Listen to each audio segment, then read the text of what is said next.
আমরা বুঝে ওঠার আগেই আমরা মোবাইলের মধ্যে আসক্ত হয়ে গেছি এবং আমাদের এই আসক্তির ফলে আমাদের সামাজিক যোগাযোগ মাধ্যম রক্ষা করতে গিয়ে আমরা অসামাজিক হয়ে গেছি আর কি। এটা আমাদের মস্তিষ্কটাকে নষ্ট করে ফেলেছে। যখন আমাদের হাতে কিতাব ছিল, তখন আমাদের দ্বারা দেশ এবং জাতি উম্মাহ খেদমত পেত। এখন আমাদের হাতে মোবাইল ফোন, আমরা সারাদিনের বেশিরভাগ সময় ফোনে নষ্ট করি। তো এই জেনারেশনটাকে দিয়ে আমরা বাইতুল মুকাদ্দাস জয় করতে পারবো না। তো এই জন্যে আল্লাহ পাক বলেই দিয়েছেন পবিত্র কোরআনুল কারীমের মধ্যে, বা'দা আউযু বিল্লাহি মিনাশ শাইতানির রাজীম, যে ইন্নাল্লাহা লা ইউগাইয়িরু মা বিকওমিন হাত্তা ইউগাইয়িরু মা বিআনফুসিহিম। আল্লাহ পাক কোনো কওম বা জাতির অবস্থা ততক্ষণ পর্যন্ত পরিবর্তন করেন না যতক্ষণ পর্যন্ত না তারা নিজেরাই নিজেদের অবস্থা পরিবর্তনের চেষ্টা করে। আল্লাহ পাকের ওয়াজের উপর কোনো ওয়াজ আছে? আবার বলছি, আল্লাহ পাক বলেছেন আল্লাহ রব্বুল আলামিন কোনো জাতির অবস্থা ততক্ষণ পরিবর্তন করেন না যতক্ষণ না নিজেরাই নিজেদের অবস্থা পরিবর্তনের চেষ্টা করে। আমরা কি আমাদের অবস্থা পরিবর্তনের চেষ্টা করতে চাই? তাহলে প্রথম যে কাজটা সেটা হলো সময়কে মূল্যায়ন করা। কি কাজ ভাই? সময়কে মূল্যায়ন করতে গেলে মোবাইল ফোনের ব্যবহার, প্রয়োজনের অতিরিক্ত ব্যবহারটা বন্ধ করতে হবে। মোবাইল ফোনের প্রয়োজন যতটুকু এতটুকু ব্যবহার ঠিক আছে, এরপরে অতিরিক্ত ব্যবহার করতে যাবেন না। সময় নষ্ট হবে, মস্তিষ্কও নষ্ট হয়ে যাবে। বহু হাফেজে কোরআন এখন দিন দিন কোরআন ভুলে যাচ্ছে, এর অন্যতম একটা কারণ মোবাইল ফোন। কিছু আহলুল বলদ বলতে পারে দলিল দেন, বলবো এটা দলিল নাই, বিনা দলিলেই হক কথা। আর এই দলিল বুঝতে হলে সাইকিয়াট্রিস্টের কাছে যান, ডক্টরের কাছে যান, তিনি বুঝাবেন যে মোবাইল ফোনের আসক্তির কারণে মেমোরি কিভাবে দিন দিন ড্যামেজ হয়ে যাচ্ছে। তো আমাদের দেশে একটা প্রবলেম দেখা যাচ্ছে, আমরা ডিগ্রি সার্টিফিকেট অর্জন করছি কিন্তু সৃজনশীলতা তৈরি হচ্ছে না। এর পিছনে অন্যতম একটা কারণ হচ্ছে মোবাইল ফোনের অতিরিক্ত ব্যবহার। এবং আমাদের বাচ্চা কাচ্চাদের অবস্থা আরও বেশি ভয়ঙ্কর। একটা শিশু বাচ্চাকে মোবাইল ফোন দেখানো ছাড়া মা ভাতও খাওয়াতে চাচ্ছেন না, এতে করে তার মেমোরিটা ছোটোবেলাতেই ড্যামেজ হয়ে যাচ্ছে। আমরা যারা স্কুল কলেজ ইউনিভার্সিটির ছাত্রছাত্রী আছি, এদের একটা বড় অংশই, দিনের একটা বড় অংশ মোবাইল ফোনে পড়ে থাকে। এই কারণে একটা পড়া তারা বেশি দিন মনে রাখতে পারছে না। আমরা নিজেরাও ভুক্তভোগী। একসময় কোরআনের যে কোনো পৃষ্ঠার যে কোনো আয়াত অনেক সময় নাম্বার সহ বলে দিতে পারতাম, কিন্তু এই মোবাইল ফোনের ব্যবহারের কারণে আস্তে আস্তে আমরাও দেখা যাচ্ছে আয়াত বলতে গিয়ে ভুল করছি, হাদিসের রেফারেন্স দিতে গিয়ে ভুল করছি। অনেক চিন্তা করেছিলাম যে এর পিছনে কারণটা কি। আমরা তো মুজাহাদা করে যাচ্ছি, কারণটা কি? কারণটা হচ্ছে ডিভাইসের অতিরিক্ত ব্যবহার। আল্লাহর ওয়াস্তে আমি ইয়াং জেনারেশনকে রিকোয়েস্ট করব, প্রয়োজনের অতিরিক্ত মোবাইল ফোন আজকে থেকে আর না। রাজি আছি? প্রয়োজন যতটুকু এতটুকু, এর অতিরিক্ত মোবাইল ফোন আজকে থেকে আর না। আর এই সামাজিক যোগাযোগ মাধ্যম সবাইকে ব্যবহার করতে হবে না। একটা বিষয় যদি সামনে চলে আসে, এই বিষয়টাকে নিয়ে সবাইকে কথা বলতে হবে না, সবাইকে পোস্ট দিতে হবে না, সবাইকে লিখতে হবে না, সবাইকে শেয়ার করতে হবে না। যারা ওই বিষয়ে বিশেষজ্ঞ তারা সেই বিষয়ে কথা বলবেন ইনশাআল্লাহ। যখন আমরা বিশেষজ্ঞদের থেকে সবার কাছে একটা দায়িত্ব দিয়ে দেই, সবাই যে যার মতো করে বলতে থাকে, তখন ওই বিষয়ের মৌলিকতা নষ্ট হয়ে যায়। এ কারণে আপনি দেখবেন বাংলাদেশের মতো জায়গায় এই জাতিটার একটা মৌলিক সমস্যা হচ্ছে, কোনো ইস্যুই 7 দিনের বেশি স্টে করে না। অক্টোবর মাসের শুরুর দিকে 3 থেকে 6 তারিখের দিকে আমরা যেভাবে হুরমাতুল আকসা, বাইতুল মুকাদ্দাস, প্যালেস্টাইন, গাজা, জেরুজালেম এগুলো নিয়ে যেমন সরব ছিলাম, আস্তে আস্তে আস্তে আমরা এগুলো থেকে দূরে সরে গেলাম, আমরা ভুলে গেলাম। কারণ কি? কারণ আমরা হয়ে গেছে একটা ইস্যু পাগল জাতি। এর অন্যতম একটা কারণ হচ্ছে সামাজিক যোগাযোগ মাধ্যমের যে গঠনমূলক ব্যবহার, এটা আমরা সবাই জানি না, আমরা বুঝি না আমরা কি ব্যবহার করছি, কেন করছি, কিভাবে করা উচিত। যদি সরকার থেকে একটা নীতিমালা দেওয়া হতো আরেকটা যোগ্যতার মানদণ্ড দেওয়া হতো যে এই যোগ্যতা না অর্জন করা পর্যন্ত সামাজিক যোগাযোগ মাধ্যমে অ্যাকাউন্ট খুলতে পারবে না, তাহলে দেখতেন সমাজটা সুশৃঙ্খল হয়ে যেত। তো প্রথমে এতগুলো কথা বলার উদ্দেশ্য হচ্ছে যুবকদেরকে একটা বিষয় সচেতন করা, যে আপনার মেধা, আপনার সময়, আপনার প্রতিভা, এই পুরো বিষয়গুলো এখন মোবাইল ফোন খেয়ে ফেলছে আপনাদের। এখন এখান থেকে বের হওয়ার আপনার কাছে পথ যেহেতু নাই, অতএব যতটুকু ইউজ করতে আপনি পারেন প্রয়োজনে অতটুকু ইউজ করবেন, বাকি সময় ফোনে পড়ে থাকবেন না। রাজি আছি? কারণ আমরা বলেছিলাম শুরুতে একটা আয়াত বলেছিলাম, আল্লাহ পাক কোনো জাতির অবস্থা ততদিন পর্যন্ত পরিবর্তন করেন না যতদিন না তারা নিজেরা কি বলেন নিজেদের অবস্থা পরিবর্তনের চেষ্টা করে। তাহলে প্রথম পরিবর্তনটা শুরু হোক আপনার সময়কে মূল্যায়ন থেকে। আল্লাহ পাক তৌফিক দান করেন। আল্লাহ পাক কিন্তু সূরা আসরে বলেছেন, ওয়াল আসরি, সময়ের কসম, মহাকালের কসম, সময়ের কসম, ইন্নাল ইনসানা লাফি খুসর, আমি আল্লাহ সময়ের কসম করে বলছি পুরো মানব জাতি ক্ষতির মধ্যে আছে। ইল্লাল্লাযীনা আমানু, তারা ব্যতীত যারা ঈমান এনেছে, ওয়া আমিলুস সলিহাত, এবং সৎ আমল সম্পাদন করেছে, ওয়া তাওয়াসাউ বিল হক, পরস্পরকে সত্যের উপদেশ দিয়েছে, ওয়া তাওয়াসাউ বিস সবর, এবং পরস্পরকে ধৈর্যের উপদেশ দিয়েছে। তাহলে আল্লাহ পাক এখানে সময়কে মূল্যায়ন করতে বলেছে। তো যদি আমরা জাতিগতভাবে পরিবর্তন চাই এবং এই বিশ্বে আবারও সেই আগের মতো মাথা উঁচু করে বাঁচতে চাই, সবার আগে সময়কে মূল্যায়ন করতে হবে। আল্লাহ পাক তৌফিক এনায়েত করেন, আমিন। আর এই সময়কে মূল্যায়নের পথে বাধাই হচ্ছে স্মার্টফোন। কিভাবে? আমার আজকের আলোচনার টপিক কিন্তু স্মার্টফোন না। শুরু করলাম কারণ আপনারা অনেকেই ফোন বের করে দাঁড়িয়ে আছেন সেলফি তোলার জন্যে, ভিডিও করার জন্যে। এগুলো দিয়ে গাজাবাসীর কোনো উপকার নাই। এইসব করে সারা বিশ্বে নির্যাতিত উম্মার তাদের রক্তের ঋণ শোধ হবে না। এগুলো করে আমাদের মাজলুম বোনদের ইজ্জতের বদলা নেওয়া যাবে না। এগুলো করে আমাদের ভাইদেরকে যে বোম মেরে হত্যা করা হচ্ছে বা এখনো হচ্ছে, ভবিষ্যতেও হয়তো হবে, অতীতেও হয়েছে, এই ঋণ আপনি সব শোডাউন করে শোধ করতে পারবেন না। তো এগুলো মৌলিক কাজ নয়, এগুলো মৌলিক কোনো কাজ নয়। এগুলো বরং কোনো কোনো ক্ষেত্রে অতিরিক্ত শোডাউন করতে গিয়ে উপকারের চেয়ে ক্ষতি হয়ে যায় বেশি। কারণ আপনারা একটু চোখ কান খোলা রাখে দেখবেন, যাদেরকে নিয়েই শোডাউন বেশি করা হয়েছে আপনারা তাদেরকে আর ধরে রাখতে পারেন নাই। কি বুঝলেন কথা? কেউ বুঝে ঠিক বলছে, কেউ না বুঝে ঠিক বলছে। যাদেরকে নিয়ে আপনারা বেশি বেশি শোডাউন করেছেন তাদেরকে আপনারা ধরে রাখতে পারেন নাই। তাহলে এখন সেই শূন্য স্থানগুলো কি কে পূরণ করবে? যারা শোডাউন করতো তারা কি পূরণ করতে পেরেছে? না। অতএব এগুলো বন্ধ করেন, মৌলিক কাজ করি। মৌলিক কাজ হচ্ছে আমরা জাতিটাকে পরিবর্তন করতে চাই কি চাই না? পরিবর্তনের দরকার আছে কি নাই? আমাদেরকে সব কিছু সুন্দর চলছে? যদি বাহিরের চোখ দিয়ে দেখেন তাহলে মনে হবে হ্যাঁ সব সুন্দর চলছে, তাই না? মসজিদ আছে আমাদের, মাদ্রাসা আছে আমাদের, আমরা মুসলমান কালিমা পড়েছি, লা ইলাহা ইল্লাল্লাহ পড়েছি, মুহাম্মাদুর রাসূলুল্লাহ পড়েছি, আমরা মাশাআল্লাহ আমাদের বোনরা পর্দা করে, আপনারা ওয়াজ মাহফিলে আসছেন, ইত্যাদি ইত্যাদি। আপনারা যদি বাহিরের চোখ দিয়ে দেখেন মনে হবে সব ঠিকই আছে, কিন্তু আমাদের এই বাহিরের চোখের বাহিরেও ভিতরে একটা চোখ আছে। এটা কি বিশ্বাস করেন? বাহিরের চোখ দিয়ে যদি দেখেন তাহলে মনে হবে সব ঠিক আছে। কেমন?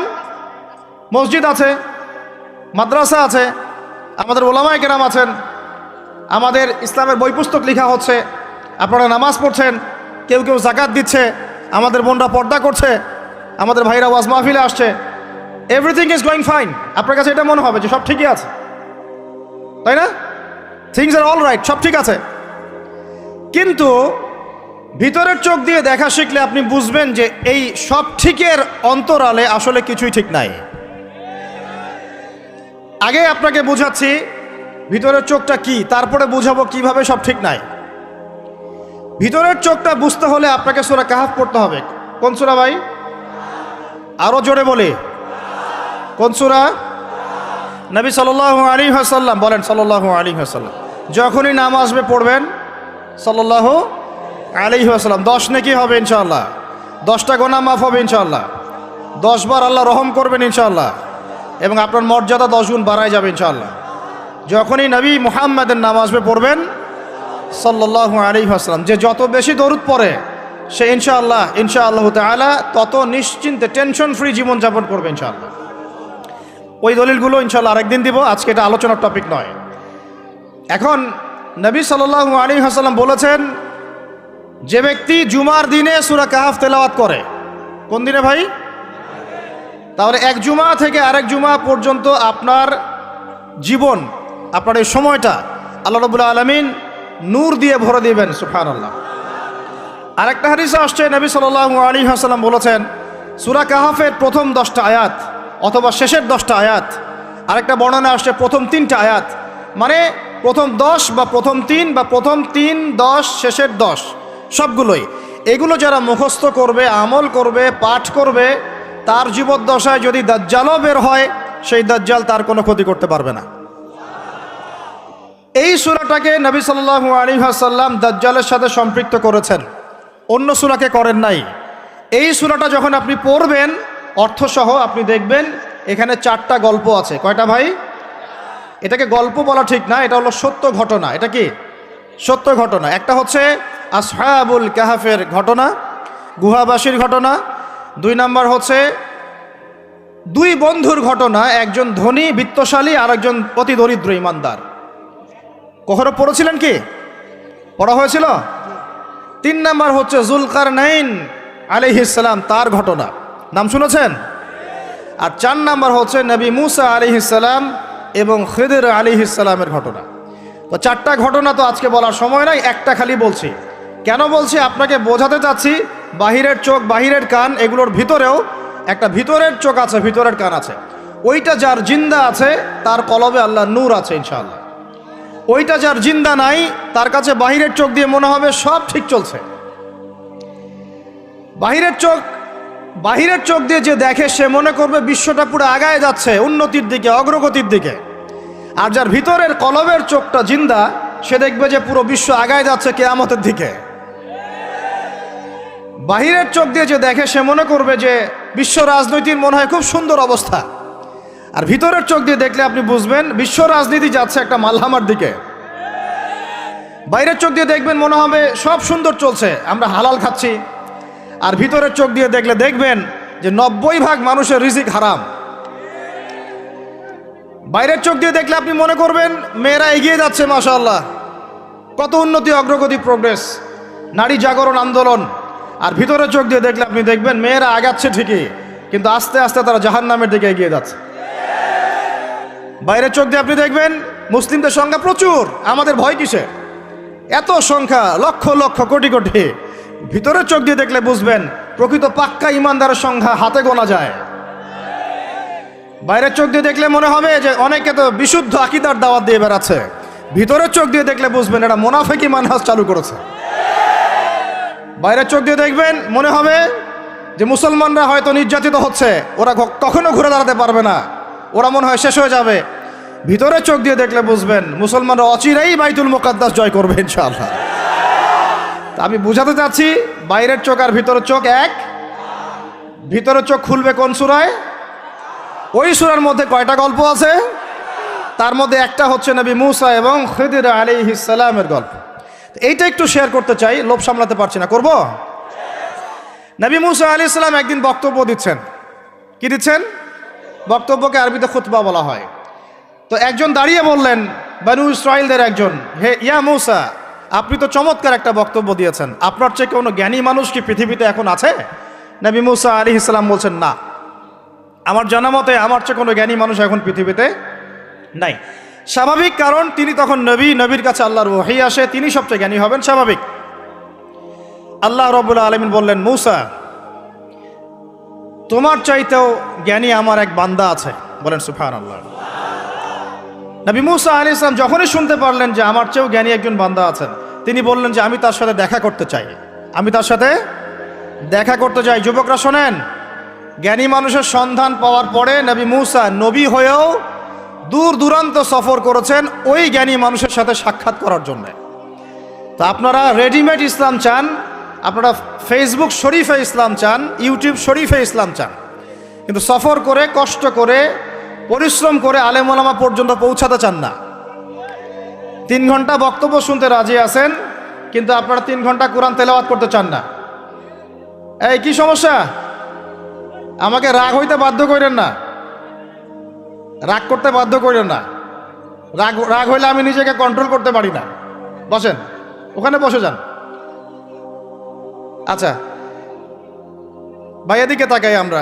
এই যে আলোচনার পরিবেশগুলো নষ্ট করা হচ্ছে, আমি এগুলোই খুব অপছন্দ করি। এই জন্য আমি বারবার মাহফিল কমিটিকে বলি যে ভাই, আপনারা মসজিদে আয়োজন করেন, মসজিদের ভিতরে করেন, জুমার খুতবায় আমাকে নেন, খুতবার পরে আলোচনা নেন, বা বাদ মাগরিব নেন, বাদেশার হালাকায় নেন।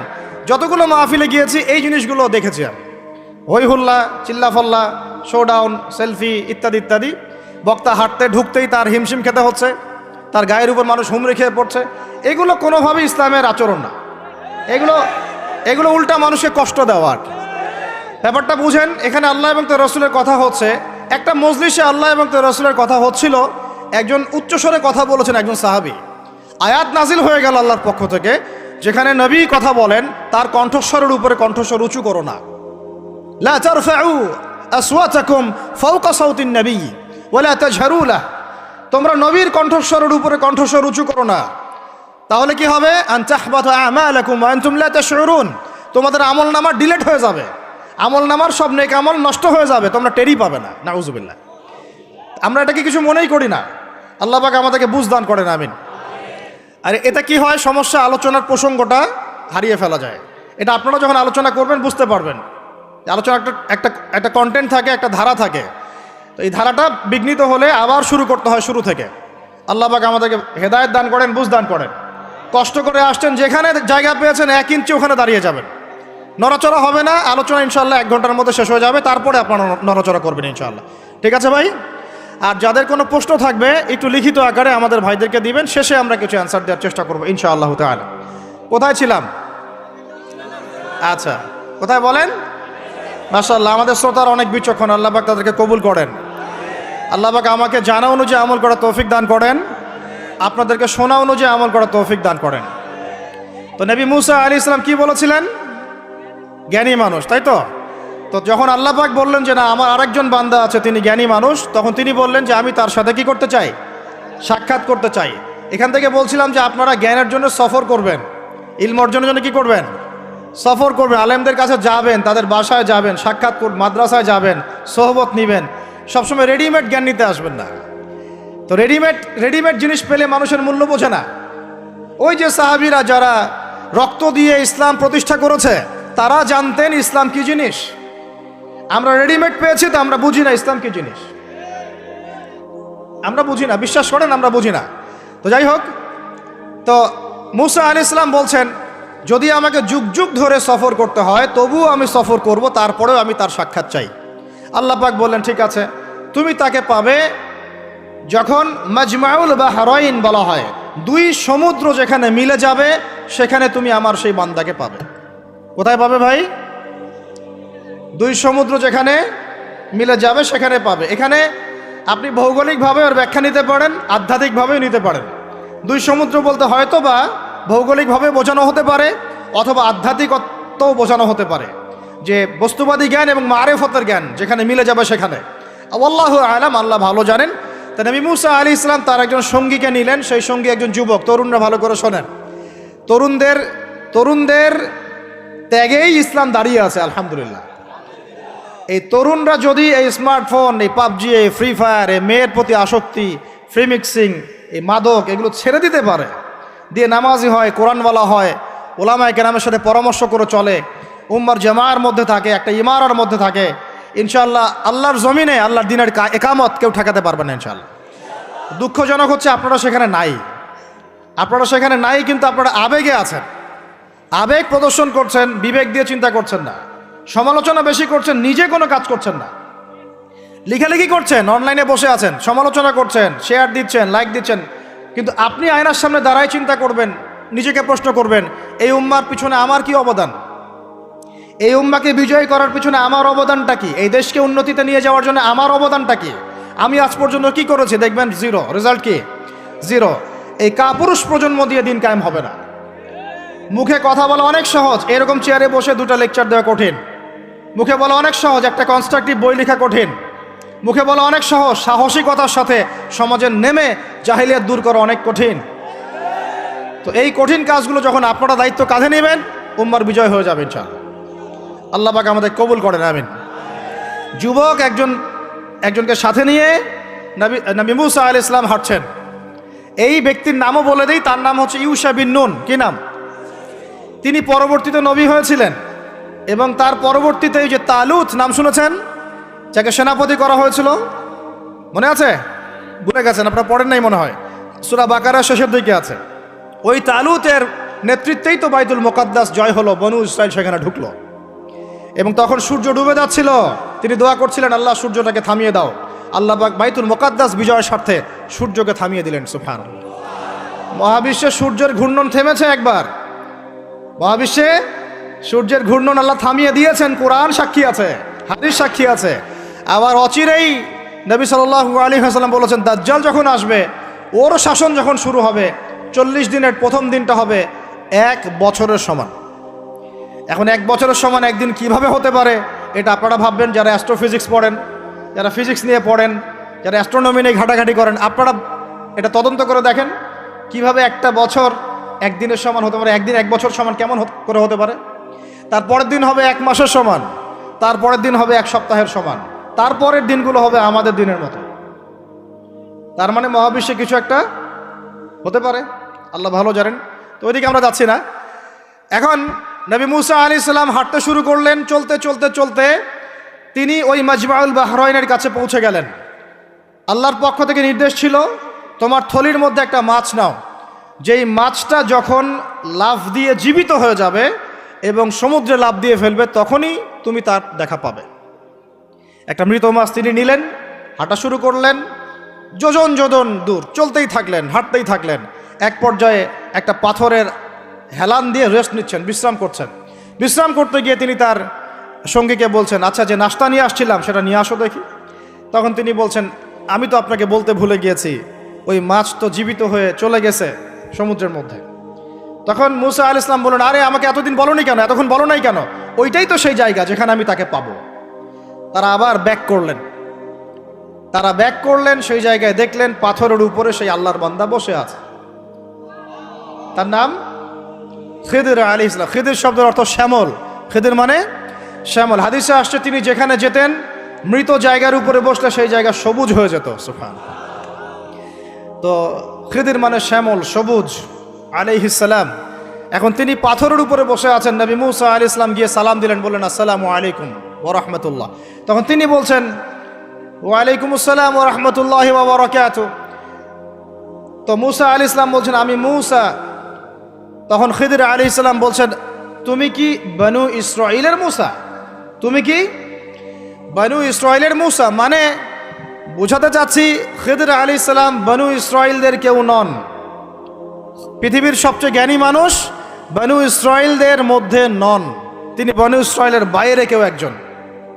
তাই এখনকার যে স্টেট অফ ইসরায়েল দাবি করে যে তারা হচ্ছে ইহুদি এবং তারা বনু ইসরাইল, তারাই পৃথিবীর সবচেয়ে এলিট সোসাইটি, বাকি সবাই তেলাপোকা, ওদের এই দলিল, এই কথার উল্টা দিকে কোরআন কথা বলেছে যে খিদির বনু ইসরাইলের কেউ ছিল না। তো পৃথিবীর সবচেয়ে সেরা মানুষ, জ্ঞানী মানুষকে খুঁজতে হলে নবী মুহাম্মদ সাল্লাল্লাহু আলাইহি ওয়াসাল্লামের উম্মতে আসতে হবে। কথা বুঝতে পারছেন? পরতে পরতে দলিল আছে, একটু ঠান্ডা মাথায় গভীরভাবে ভাবার চেষ্টা করতে হবে। তো এখন খিদির আলাইহিস সালামকে নবী মুসা আলাইহিস সালাম বলছেন যে, হাল আদুল্লুকা আলা আন তুআল্লিমানি মিম্মা উল্লিমতা রুশদা। আমি শুনেছি আল্লাহ আমাকে বলেছেন যে আপনি পৃথিবীর সবচেয়ে জ্ঞানী মানুষ, তাহলে আমি কি আপনার সাথে সঙ্গী হতে পারি, সফর করতে পারি, যে আপনাকে আল্লাহ পাক যে জ্ঞান শিক্ষা দিয়েছেন আপনি আমাকেও শেখাবেন? এটা হলো স্টুডেন্টের একটা আর্তনাদ। ছাত্র হিসেবে তিনি বলছেন, আমি কি আপনার সঙ্গী হতে পারি? আল্লাহ আপনাকে যে জ্ঞান শিখিয়েছেন আমাকেও শিখাবেন। দেখেন, একজন নবী এই কথা বলছেন।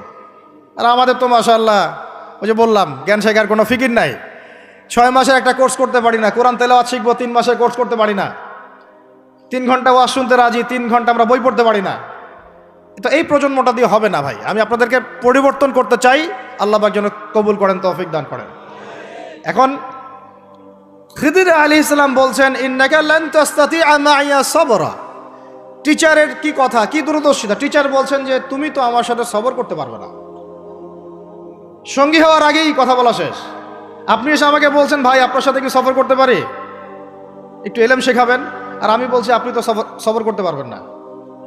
তো কি পরিমাণ জ্ঞান, গভীরতা, দূরদর্শিতা থাকলে, ভবিষ্যৎ সম্পর্কে দূরদর্শিতা থাকলে তিনি আগেই বলতে পারেন যে আপনি সবর করতে পারবেন না। ক্লাসে আপনি পড়িয়েছেন মনে করেন 100 জন বাচ্চাকে, শেষে আপনি বললেন যে অমুক আব্দুর রহমান সে ফার্স্ট হতে পারে, এবং আব্দুর রহিম তুমি ভালো স্টুডেন্ট না, তুমি দুষ্টামি করো, পড়াশোনা করো না, তুমি ফার্স্ট হতে পারবে না, লাস্ট হবা তুমি। তো রেজাল্টের দিন দেখা গেল সত্যি সত্যি আব্দুর রহমান ফার্স্ট হয়েছে, আব্দুর রহিম লাস্ট হয়েছে। তার মানে কি টিচার গায়েবের খবর জানে? এটা কি তার হিকমা, তার প্রজ্ঞা, তার বাসিরা, তার অভিজ্ঞতা? আল্লাহ পাক তাকে সেই জ্ঞানটা দিয়েছিলেন। তো মুসা আলাইহিস সালামকে মুখের উপর বলে দিলেন যে তুমি তো আমার সাথে সবর করতে পারবে না। মুসা আলাইহিস সালাম বলছেন সাতাজিদুনি ইনশাআল্লাহু মিনাস সাতাজিদুনি ইনশাআল্লাহু সাবিরান ওয়ালা আ'সি লাকা আমরা। ইনশাআল্লাহ আপনি আমাকে ধৈর্যশীল পাবেন এবং আমি আপনার কাজে কোনো বিঘ্ন সৃষ্টি করব না। তখন তিনি বলছেন ঠিক আছে, যদি তুমি আমার সাথে যেতেই চাও তাহলে ফালা তাসআলনি আন শাই, আমার সাথে চলতে গেলে কোনো প্রশ্ন করা যাবে না। কেমন টিচার! টিচার দেখেন, আমার সাথে চলো, জ্ঞান অর্জন করতে চাও করো, কোনো প্রশ্ন করতে পারবে না। একটা হাদিসেও আসছে একটা কম ধ্বংস হয় যখন নবীদেরকে অতিরিক্ত প্রশ্ন করে, এটা কেন, ওইটা কেন, ওইটা কেন। বেশি প্রশ্ন করতে হয় না, অতিরিক্ত প্রশ্ন করতে হয় না। তো যাই হোক, সফর শুরু হলো। ফানতালাকা, তারা হাঁটা শুরু করলেন। হাত্তা ইযা রাকিবা ফি সাফিনাতি খারাকাহা, চলতে চলতে একটা নদী আসলো। তো এই নদীর পার হয়ে আরেক জায়গায় যেতে হবে, কিন্তু এটা পার হওয়ার জন্য তাদের কাছে অর্থ নাই। এক নৌকার মাঝি সে বিনামূল্যে এটাকে পার করার জন্য প্রস্তাব দিল, ঠিক আছে বিনামূল্যে পার করে দিব। সেই নৌকায় করে তারা যখন যাচ্ছেন, যেতে যেতে তীরে পৌঁছার আগেই সেই নৌকার তলদেশটা খিদির আলাইহিস সালাম ফুটা করে দিলেন। নেন এখন কি কাজটা দেখে কি ভালো মনে হচ্ছে না খারাপ? আমি আপনার গাড়িতে করে ধরেন যাচ্ছি, গাড়িটা যখন আপনি আমার বাসা পর্যন্ত পৌঁছে দিবেন তার আগে নামলাম, নাইমা আপনার টায়ার চারটা পাস্ট করে দিলাম। আপনি আমাকে কি বলবেন? কিছু বলবেন না, ফেসবুকে গিয়ে স্ট্যাটাস দিবেন অথবা লাইভে আসতে পারেন, তাই না? এই আর কি। তো নবী মুসা আলাইহিস সালাম রিয়্যাক্ট করলেন যে লাকাদ জি'তা শাইআন ইমরা, আপনি তো একটা অন্যায় কাজ করলেন মনে হচ্ছে। এটা কেন করলেন? যারা আমাদেরকে বিনামূল্যে বিনা পারিশ্রমিকে পার করে দিল, আপনি ওই নৌকা ফুটা করে ফেললেন। তখন খিদির আলাইহিস সালাম বললেন যে আমি তো তোমাকে বলেছি, আলা মা কুল্লাক, আমি কি তোমাকে বলি নাই ইন্নাকা লান তাসতাতিআ মাইয়া সাবরা, তুমি আমার সাথে সবর করতে পারবে না? মুসা আলাইহিস সালাম বলছেন যে ঠিক আছে, আমি যে ভুলে গিয়েছি এজন্য আমাকে পাকড়াও করেন না, আমি যে ভুলে গিয়েছি কথাটা এজন্য আমাকে পাকড়াও করেন, একটা চান্স দেন আমাকে। তো ঠিক আছে চলো আবার। ফানতালাকা, আবার তারা চলা শুরু করলেন। হাত্তা ইযা লাকিয়া গুলামান ফাকাতালাহ, এবার একটা ছোট্ট বালকের সাথে দেখা হলো। এই 8 বছর 10 বছর বয়স হবে, এই গোলাম বালকের সাথে দেখা হলো। ফাকাতালাহু, এবার খিদির আলাইহিস সালাম তাকে হত্যা করলেন। একটা বাচ্চাকে, এটা কেমন হলো? নৌকা ফুটা করার চেয়ে বেশি ভারী না হালকা? আরো ভারী। মুসা আলাইহিস সালাম বলছেন লাকাদ জি'তা শাইআন নুকরা, আপনি তো এবার জঘন্য একটা কাজ করলেন, আপনি তো পুরো একটা নিষ্পাপ বাচ্চাকে হত্যা করে ফেললেন। তারপরে বললেন যে এরপর যদি আর একটা প্রশ্ন করো তাহলে তোমার সাথে আমার আর চলা হবে না, লাস্ট চান্স। ঠিক আছে চলেন। এবার চলতে চলতে ফানতালাকা হাত্তা ইযা আতায়া আহলা ক্বরিয়াতিন ইসতাতআমা আহলাহা ফাআবাউ আন ইউদাইফুহুমা। কোরআনে আসছে একটা করিয়া মানে একটা গ্রামের মধ্যে তারা ঢুকলেন। সেই গ্রামে ঢুকে মেহমানদারি চাইলেন, নাস্তা পানি চাইলেন আর কি। তো তারা মেহমানদারি করলো না, দূর দূর করে তাড়িয়ে দিল। অনেকটা আমাদের ওই কলকাতার দাদাবাবুদের মতো আর কি। জিজ্ঞাসা করে যে খেয়ে আসছেন না খেয়ে যাবেন। এটা আমাদের আস্তে আস্তে আমাদের মধ্যে ছড়ায় পড়তেছে আর কি। মেহমান আসলে বিরক্ত হয়, কবে যাবে সেই ফিকির করে। তো এরা মেহমানদারি করলো না, উল্টা তাকে তাড়িয়ে দিল। তো যাই হোক, এখন মুসা আলাইহিস সালাম বলছেন যে এখানে একটা ঘটনা ঘটেছে। খিদির আলাইহিস সালাম দেখলেন যে বাড়ি থেকে তাদেরকে তাড়িয়ে দেওয়া হলো, মেহমানদারি করা হলো না, ওই বাড়ির একটা দেয়াল ধসে পড়ে গেছে, ওই বাড়ির একটা দেয়াল ধসে পড়ে গেছে। তখন তিনি সেটাকে নিজের হাতে আবার নির্মাণ করে দিলেন। সুবহানাল্লাহ। এটা দেখে মুসা আলাইহিস সালাম বললেন যে আপনি তো চাইলে কিছু আজর নিতে পারতেন, আপনি যে এত কষ্ট করে এটা নির্মাণ করে দিলেন, আপনি তো চাইলে একটু টাকা পয়সা নিতে পারতেন। ওরা মেহমানদারি করলো না, ওইটা দিয়ে হয়তো আমরা কি করতে পারতাম, নাস্তা পানি করতে পারতাম। তখন তিনি বলেন হাযা ফিরাকু বাইনি ওয়া বাইনাক, এই হলো তোমার আমার ফেরাক, পার্থক্য শেষ, তোমার সাথে আমার চলা আর হলো না। আমাদের নবী সাল্লাল্লাহু আলাইহি ওয়াসাল্লাম বলেছিলেন যে যদি সেদিন মুসা আলাইহিস সালাম এই প্রশ্নগুলো বারবার না করতেন তাহলে আরো অনেক জ্ঞান শেখা যেত। সুবহানাল্লাহ। তখন তিনি বলছেন, ঠিক আছে, হাদা ফিরাকু বাইনি ওয়া বাইনাক সাউনাব্বিউকা বিতাউইল মা লাম তাস্তাতি' আলাইহি সাবরা। তবে যাওয়ার আগে আমি তোমাকে জানিয়ে দিব এই তিনটা ক্ষেত্রে মূল ঘটনা কি ছিল যে বিষয়ে তুমি সবর করতে পারো নাই। আম্মা সাফিনা, ওই যে সাফিনা বা নৌকা, আম্মা সাফিনাতু আম্মা সাফিনাতু ফাকানা লিমাসাকিন ইয়ামালুনা ফিল বাহর। ওই যে সাফিনা বা নৌকাটা, ওইটা ছিল মিসকিনদের, মিসকিন মানে বলা হয় কি হতদরিদ্র মানুষ, জেলে টাইপের, যাদের কিছু নাই, নৌকায় মানে সমুদ্রে মাছ ধরে ধরে খায়, এরকম কিছু মানুষের ওই সাফিনা বা নৌকাটা ছিল। এবং ওদের পিছনে ছিল একটা মালিক, মালিক মানে এখানে জলদস্যু। যদি ওই সাফিনা বা নৌকাটা আমি ছিদ্র না করতাম, ওই জলদস্যুরা এটা ভালো অবস্থায় পেলে ছিনতাই করে হাইজ্যাক করে নিয়ে যেত। আমি যেহেতু ফুটা করে দিয়েছি, এই জন্য এটা ত্রুটিযুক্ত এই নৌকাটা তারা আর নিবে না। তোমার কাছে বাইরের চোখ দিয়ে মনে হয়েছে যে আমি একটা অন্যায় করেছি, আসলে আমি তাদের উপকারী করেছি। বলেন সুবহানাল্লাহ। বুঝাতে পারছি বাইরের চোখ ভিতরের চোখ কি জিনিস? আচ্ছা, তারপরে ওয়াম্মাল গুলাম, এটা কি ভাই হাফেজ কে আছেন এখানে? ওয়াম্মাল গুলামু ফাকানা আবওয়াহু মুমিনাইন ফাখাশিনা আন ইউরহিকাহুমা তুগয়ানা ওয়া কুফরা। সুবহানাল্লাহ। এটা আমাদের এই যে শাহবাগী প্রজন্মের জন্য একটা প্রযোজ্য আর কি। কেন বলছি শুনেন ভালো করে। এবার ইনি বলছেন যে ওই যে বাচ্চাটাকে আমি হত্যা করেছি, এই বাচ্চাটা যদি বড় হতো, এই বাচ্চাটা যদি বড় হতো, সে নিজে তো কাফের হতোই, বড় কাফের, এর পিতা মাতাদেরকেও পর্যন্ত কুফরির মধ্যে নিয়ে আসতো। মানে একটা কাফের প্রজন্ম তো তৈরি করতোই, বরং এই কাফের মানুষকে কাফের করার জন্য নাস্তিক মুরতাদ বানানোর মিশন নিয়ে মাঠে নামতো। মেলে না? ওই জন্য আমি ছোটবেলায় এদেরকে হত্যা করে দিয়েছি, যাতে বড় হয়ে কাজটা করতে না পারে। কথা বুঝতে পারছেন? আর তিনি বলছেন আমি এটা নিজের ইচ্ছায় করি নাই, ওমা ফাআলতুহু আন আমরি, আমি এটা নিজের ইচ্ছায় করি নাই, এটা আল্লাহ পাকের আদেশ ছিল। বলি সুবহানাল্লাহ। আর ওয়াম্মাল জিদার ফাকানা লিগুলামাইন ইয়াতীমাইন ফিল মাদিনা ওয়া কানা তাহতাহু কানজুল লাহুমা। সুবহানাল্লাহ। আর 3 নাম্বার তিনি বলছেন, আর ওই যে দেয়ালটা আমি নির্মাণ করেছি, এই দেয়ালটা ছিল ওই বাড়ির 2 এতিম বালকের। সুবহানাল্লাহ। ওয়া কানা আবুহুমা সালিহা, তাদের বাবা ছিল সৎ। আর ওই দেয়ালের নিচে তাদের বাবা মায়ের রেখে যাওয়া পৈতৃক সম্পত্তি খাজানা ছিল। যদি দেয়াল নির্মাণ না করতাম, মানুষ সেই খাজানা নিয়ে চলে যেত। দেয়াল নির্মাণ করেছি, ওরা যখন বড় হবে তখন ওই খাজানা তারা অটোমেটিকলি পেয়ে যাবে। তো 3টা ক্ষেত্রেই হে মূসা তুমি সবর করতে পারো নাই, তোমার কাছে মনে হয়েছে যে আমি অন্যায় করছি, কিন্তু আসলে এই প্রত্যেকটা ক্ষেত্রে আমি সঠিক ছিলাম, তুমি ভুল ছিল। এখানে একটা চমৎকার শিক্ষা আছে, একটা চমৎকার গভীর একটা শিক্ষার ব্যাখ্যা আছে, অন্তর্দৃষ্টির শিক্ষা, যে শুধুমাত্র বাইরের চোখ দিয়ে আর বাইরের এইসব সাক্ষরতার হাত দিয়ে, সার্টিফিকেট দিয়ে, নাম সিগনেচার করে, এত এত বইপত্র পড়েই মানুষ প্রকৃত শিক্ষিত হয় না। একটা গভীর একটা বুঝ দরকার, আল্লাহর মারেফত দরকার, আল্লাহর নূর দরকার, তাসকিয়া দরকার, দূরদর্শিতা দরকার, যেটাকে আমরা হিকমা বলি।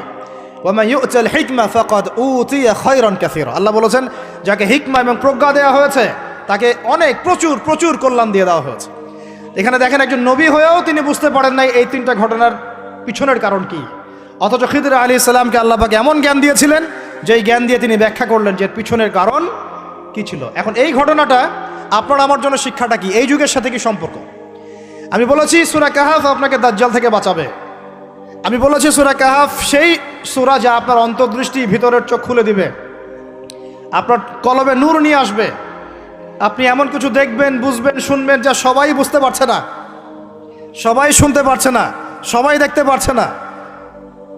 এখন বাইরের চোখ দিয়ে আপনি দেখছেন পুরো বিশ্বে মুসলমানদের, কোটি কোটি মুসলমান, একদম 60টা 70টা 100টা রাষ্ট্র, কত মিলিটারি বাহিনী, কত আমাদের প্রযুক্তি, কত পুলিশ, কত র্যাব, কত আমাদের পলিটিশিয়ান দিয়ে ভর্তি। আদতে ভিতরের চোখ দিয়ে দেখলে আপনি দেখবেন পুরো বিশ্বের এই লক্ষ কোটি মুসলমান আজকে জাতিসংঘের হাতে বন্দী হয়ে গেছে। ও যদি বলে ডানে যাও, মুসলমানরা ডানে যায়, যদি বলে বামে যাও, মুসলমানরা বামে যায়, কিছুই করার নাই। এটা ভিতরের চোখ দিয়ে আমরা দেখছি, ভিতরের চোখ দিয়ে। এটাকে ফর্ম করা হয়েছে 2য় বিশ্বযুদ্ধের পরে 1945 সালের দিক থেকে। এটার এজেন্ডাই ছিল একটা, যে পুরো বিশ্বের কাফেরদেরকে ঐক্যবদ্ধ করা এবং সারা বিশ্বের মুসলিমদেরকে নির্যাতন করা। প্রত্যেকটা জায়গায় মুসলিমরা যেখানে নির্যাতিত হয়েছে এর পিছনে এদের একদম স্পষ্ট ভূমিকা ছিল।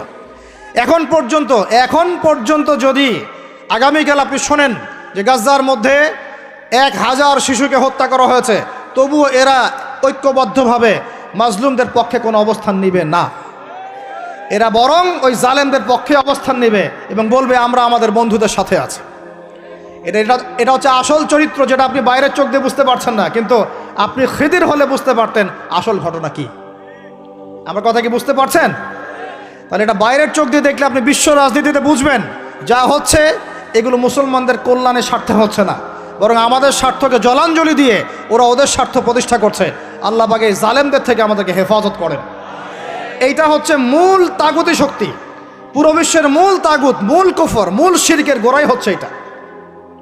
বিশ্বাস করেন ইমামুল মাহদী যখন আসবেন এবং ঈসা ইবনে মারিয়াম যখন আসবেন, ইনশাআল্লাহু তাআলা এই গোড়ার তাগুতি শক্তির কোনো অস্তিত্ব এই পৃথিবীতে থাকবে না ইনশাআল্লাহ। আমরা এটাও জানি 80টা পতাকা একত্রিত হবে। কতটা? 80টা পতাকা একত্রিত হয়ে মুসলমানদের বিরুদ্ধে তারা যুদ্ধ করবে। ইতিহাসের ছাত্র কেউ থাকলে আমার সামনে দাঁড়ায় বলেন তো, যে এই পুরো বিশ্বের ইতিহাসে কোনোদিনও 80টা ফ্ল্যাগ একত্রিত হয়ে মুসলমানদের বিরুদ্ধে লড়েছে? হয়েছে এই ঘটনা কখনো? তার মানে হয় বর্তমানে হবে অথবা ভবিষ্যতে হবে। আর আপনাকে যদি জিজ্ঞাসা করি এটা কাদের দ্বারা সম্ভব, পুরো বিশ্বের 80টা ফ্ল্যাগকে একত্রিত করা কাদের দ্বারা সম্ভব? আপনার বিচক্ষণতা থাকলে, খিদির যদি আপনি হয়ে থাকেন, আপনি বুঝতে পারবেন কাদের দ্বারা সম্ভব। এখন এটা হলো জিওপলিটিক্যাল অবস্থা। তবে ওইখানে যে ওদের মধ্যে সবাই এক তা নয়, ওদের মধ্যেও দুটো ভাগ আছে। এক শ্রেণীর নাসারা আছে যারা মুসলমানদের কাছাকাছি থাকবে, যারা দেখবেন মুসলমানদের পক্ষে অবস্থান নেবে। আর এক শ্রেণীর নাসারা থাকবে যারা মুসলমানদের সরাসরি শত্রুতা করবে। এই বিষয়ে আল্লাহ পাক সূরা মাঈদার মধ্যে স্পষ্ট বলেছেন, ইয়া আইয়ুহাল্লাযীনা আমানু, হে মুমিনগণ, লা তাত্তাখিযুল ইয়াহুদা ওয়ান নাসারা আউলিয়া, তোমরা ইহুদি এবং নাসারাদেরকে বন্ধুরূপে গ্রহণ করো না। কে বলেছেন? কে বলেছেন? এখন আপনি কি আল্লাহর দিকে তেরে আসবেন? আপনি কি আল্লাহর সামনে আল্লাহর দিকে তেরে আসবেন? হ্যাঁ, আল্লাহ আপনি কেন এই কথা বললেন, আপনি কেন অসাম্প্রদায়িক কথা বললেন, এমন কথা বলবেন? আল্লাহ বলছেন সূরা মাঈদা আয়াত নাম্বার 51-তে, কত নাম্বার? আল্লাহ বলছেন, ইয়া আইয়ুহাল্লাযীনা আমানু, হে মুমিনগণ, তোমরা যদি মুমিন হয়ে থাকো, লা তাত্তাখিযুল ইয়াহুদা ওয়ান নাসারা আউলিয়া, ইহুদি এবং নাসারাদেরকে বন্ধুরূপে গ্রহণ করো না। এখন কি আল্লাহ পাক সব ইহুদিকেই বলছেন, সব ইহুদি সব নাসারাকেই বলছেন, সব খ্রিস্টানকে বলছেন? উত্তর না। কাদেরকে বলছেন? বা'দুহুম আউলিয়াউ বা'দ। ইহুদি নাসারার মধ্যে যারা একে অপরের বন্ধু, ইহুদি নাসারাদের মধ্যে যারা একে অপরের বন্ধু, আল্লাহ পাক তাদেরকে আমাদেরকে বন্ধুরূপে গ্রহণ করতে নিষেধ করেছেন। কেন? আল্লাহ পাক বলেছেন, ওয়া মান ইয়াতাওয়াল্লাহুম মিনকুম ফাইন্নাহু মিনহুম, তোমাদের মধ্যে কেউ যদি ওদের দিকে চলে যায়, ওদের দিকে মুখ ফিরায়, ওদের সাথে বন্ধুত্ব করে, অ্যালায়েন্স করে, তাহলে সে এই উম্মার কেউ না, সে তাদের অন্তর্ভুক্ত হয়ে যাবে। নাউযুবিল্লাহ। এখন আপনি বলেন তো, সারা বিশ্বের ইহুদি এবং খ্রিস্টানরা কি একসাথে আছে? না, ওদের মধ্যে কিন্তু বিভক্তি আছে, আছে না? ওদের মধ্যে বিভক্তি আছে। খেয়াল করে দেখেন, এই ইস্যুগুলোতেও সব খ্রিস্টান কিন্তু একসাথে ইহুদিদের পক্ষ নেয় নাই। ভালো করে খেয়াল করে দেখবেন, বোঝার চেষ্টা করবেন, ওয়ার্ল্ড অ্যাফেয়ার্স বুঝবেন। ওদের মধ্যে ডিভাইডেশন আছে। আল্লাহ পাক বলছেন সব ইহুদি সব খ্রিস্টান খারাপ এমন নয়, তাদের মধ্যেও ভালো মানুষ আছে। কিন্তু যে ইহুদি যে খ্রিস্টানরা একে অপরের বন্ধু, তাদেরকে তোমরা বন্ধুরূপে গ্রহণ করো না।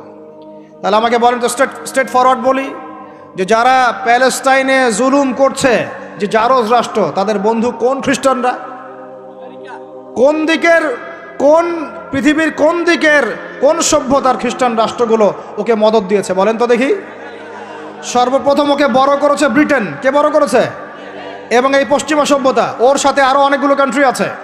তারপরে দ্বিতীয় বিশ্বযুদ্ধের পর 1914 সালে যখন অটোম্যানদেরকে পরাজিত করা হয়েছে, তখন ব্রিটেন ইহুদিদেরকে ঢুকিয়েছে জেরুজালেমে। তারপরে পেলে বড় করেছে। তারপর যখন ওরা একটু শক্তিশালী হয়ে গেছে, তখন ব্রিটেনের রোল শেষ। দ্বিতীয় বিশ্বযুদ্ধের পর সে দায়িত্ব চাপিয়ে দিয়েছে আমেরিকার হাতে।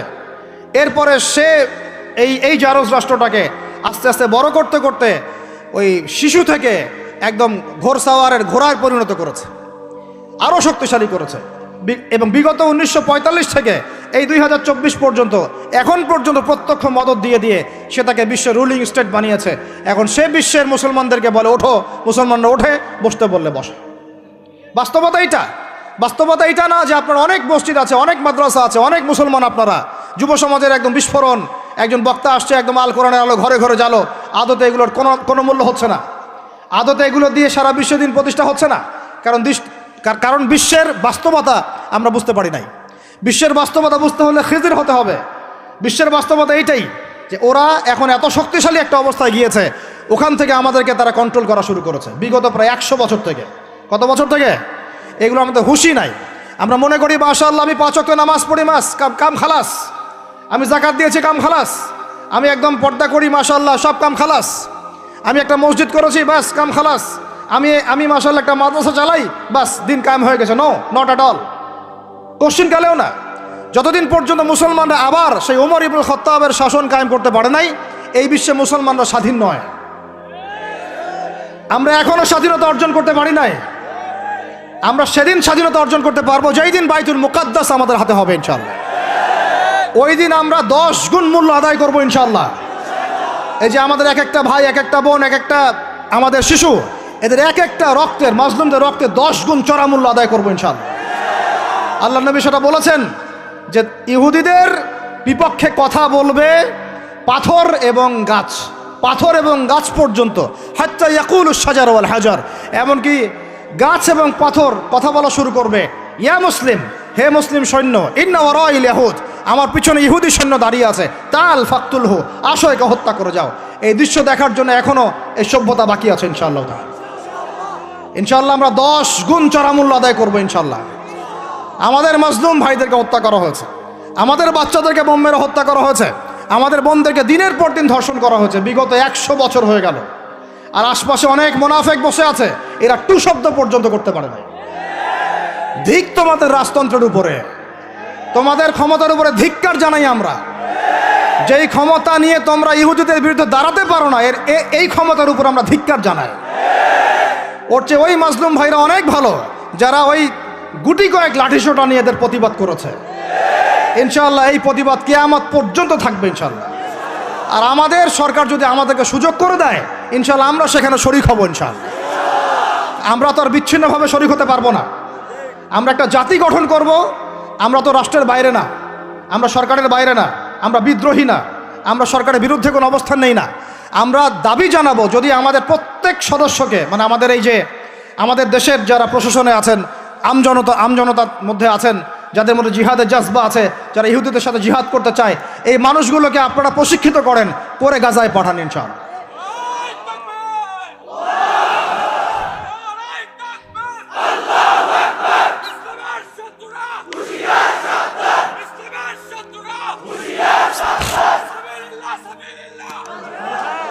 আমি এখানে গরম গরম বক্তব্য দিতে আসি নাই। এখানে গরম গরম বক্তব্য দিয়ে আপনাদেরকে উত্তেজিত করা আমাদের উদ্দেশ্য না। উদ্দেশ্য হচ্ছে বিশ্বের প্রেক্ষাপটটা বোঝানো। এই বিশ্বে আমরা স্বাধীন হতে এখনো পারি নাই। যেদিন পারবো, কোন দিন পারবো? যেদিন বাইতুল মুকাদ্দাস আমাদের হাতে আসবে। বিশ্বাস করেন ওই জায়গা থেকেই ইনশাআল্লাহ অচিরে ঈসা ইবনে মারিয়াম সারা বিশ্বকে শাসন করবে ইনশাআল্লাহ। ওই সময় দেখবেন মুসলমানরা স্বাধীনতা কাকে বলে। আমি বলেছি এক একটা জুলুমের 10 গুণ চড়া হিসাব এটা হবেই। আমরা পারি আর না পারি, আমরা বেঁচে থাকি আর না থাকি, আপনারা থাকেন আর না থাকেন, আমাদের বাচ্চারা থাকুক আর না থাকুক, একটা প্রজন্ম আল্লাহ পাক নিয়ে আসবে। একটা প্রজন্ম আল্লাহ পাক নিয়ে আসবেন। আমি বলছি ওই প্রজন্ম টিকটক প্রজন্ম না, ওই প্রজন্ম এইসব মানে সেলফি শোডাও নাইওয়াস প্রজন্ম না। ওই প্রজন্ম এরকম না যে নামাজ পড়ে না, কোরআন তেলাওয়াত করে না। ওই প্রজন্ম এমন না দাওয়াতের মেহনত নাই, ওই প্রজন্মের জিহাদের কোনো জজবা নাই, ওই প্রজন্মের মধ্যে ইসলামের শারঈ কোনো জ্ঞান নাই, ওলামায়ে কেরামের কোনো সোহবত নাই, দিন প্রতিষ্ঠার কোনো ফিকির নাই। এমন প্রজন্মের কোনো প্রয়োজন নাই আমাদের। আমাদের এমন প্রজন্মের দরকার যে প্রজন্মের প্রত্যেকটা যুবক ভাই নামাজি, কোরআনওয়ালা, সুন্নতওয়ালা, সুন্নতের পাবন্দ এবং তাহাজ্জুদ গোজার।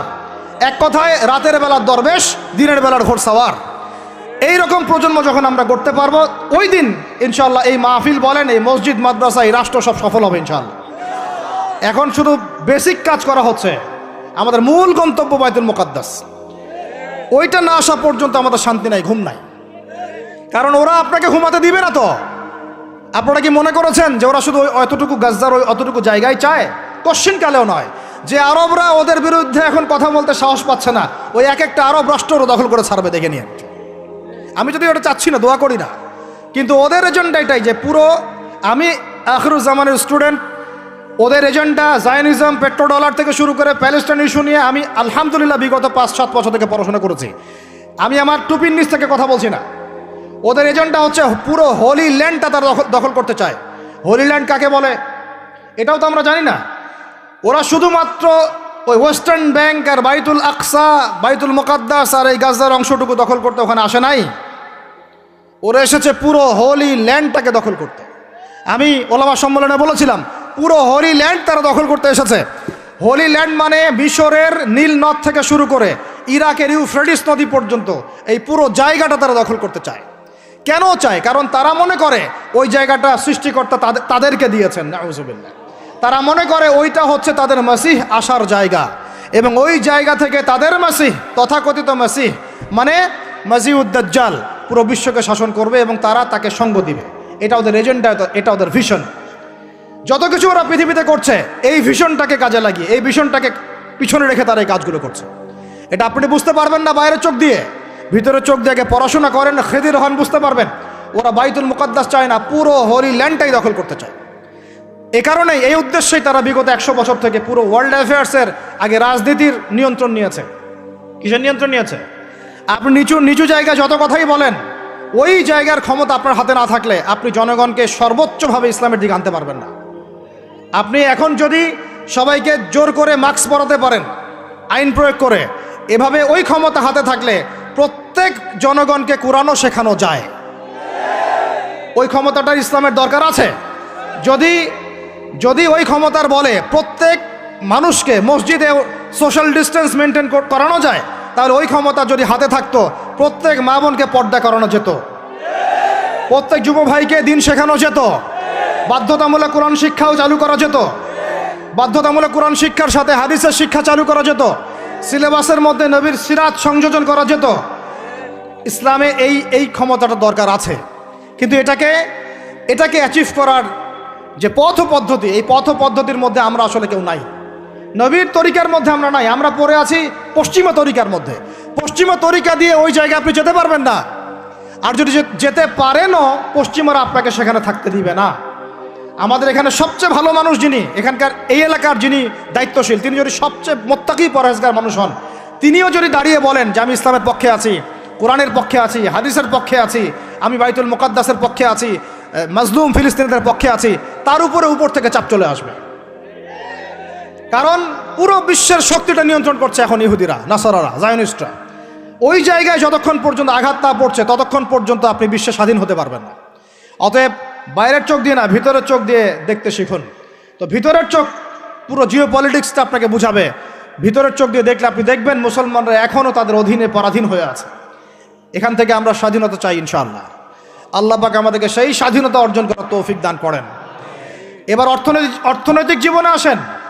অর্থনৈতিক জীবনে এসে দেখবেন আপনি মাশাআল্লাহ মনে করবেন যে আপনি তো হালাল খাচ্ছেন, হ্যাঁ, গরুর গোশত খাচ্ছেন প্রত্যেক জুমায়। আমরা মাশাআল্লাহ মুরগির রোস্ট খাচ্ছি। ঢাকার মানুষ তো খালি খায় আর খায়, সবাই খাচ্ছে মাশাআল্লাহ বসে, ছেলে মেয়ে, ফুচকা, চটপটি, এইটা ওইটা। আর খাবারের দোকানের অভাব নাই, সবাই খাচ্ছে। ভাবখানা এমন যে দুনিয়াতে এসেছি খাওয়ার জন্যে। দুনিয়াতে আসছে 3টা কাজ, খাবো, টয়লেট করব, আর মেয়েদের সাথে সহবাস করবো, ব্যাস, দ্যাটস অল।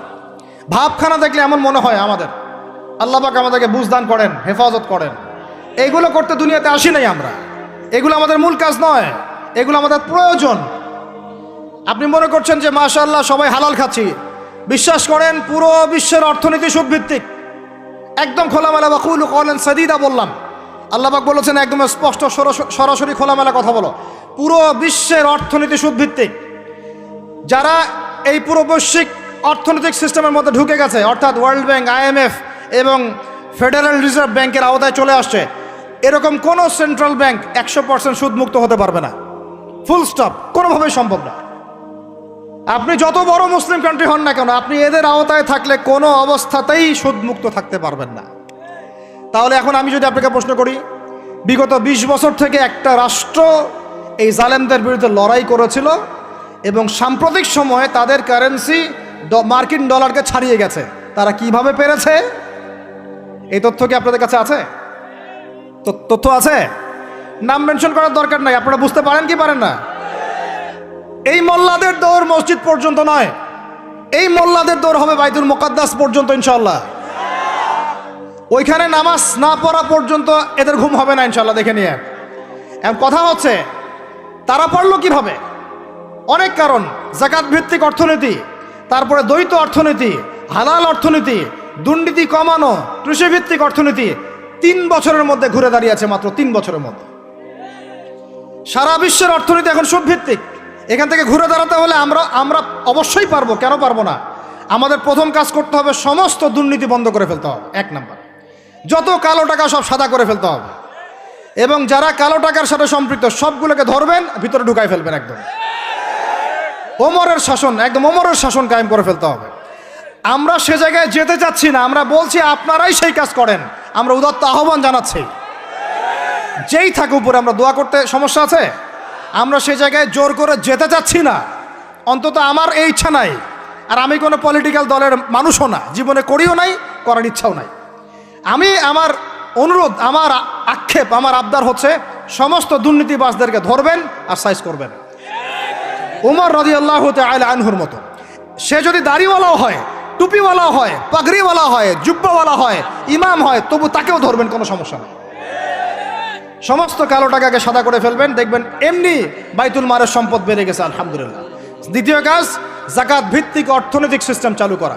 বাংলাদেশে এমন প্রচুর মানুষ আছে যাদের একজনের যাকাতের টাকা দিয়ে একটা গ্রামের মানুষকে খাওয়ানো যাবে ইনশাআল্লাহ। এরা যাকাত দেয় না, এরা ট্যাক্সও দেয় না, সরকারকে করও দেয় না, যাকাতও দেয় না। এই ট্যাক্স ফাঁকি দেওয়া মানুষ, কর ফাঁকি দেওয়া মানুষ, এই জোচ্চরদেরকে ধরতে হবে, ধরে এদের কাছ থেকে যাকাত আদায় করতে হবে, বাধ্যতামূলক যাকাত আদায় করতে হবে। তারপরে দেখবেন আমরা বৈদেশিক ঋণের জন্য বসে থাকার কোনো প্রয়োজন হবে না, আমাদের টাকা দিয়ে আমরাই চলতে পারবো ইনশাআল্লাহ। 3 নাম্বার হচ্ছে দ্বৈত অর্থনীতি। ওরা কিন্তু একটা কারেন্সি চালায় নাই, একাধিক কারেন্সি চালিয়েছে। এটা অর্থনীতিবিদ যারা তারা বুঝবেন। একটা কারেন্সির অনেক দুর্বলতাও আছে, এগুলো নিয়ে আমি খোলামেলা কথা এই মাহফিল স্টেজে বলতে পারবো না। বসতে চাইলে বসেন আমার সাথে, অর্থনীতি নিয়ে বসতে চাইলে আমার সাথে বসেন, আমরা আলোচনা করি, কথা বলেন, আমাদেরকে মূল্যায়ন করেন, কথা শোনেন। ইউসুফ আলাইহিস সালাম বলেছিল না যে আমি বিশ্বস্ত, আমাকে দায়িত্ব দেন?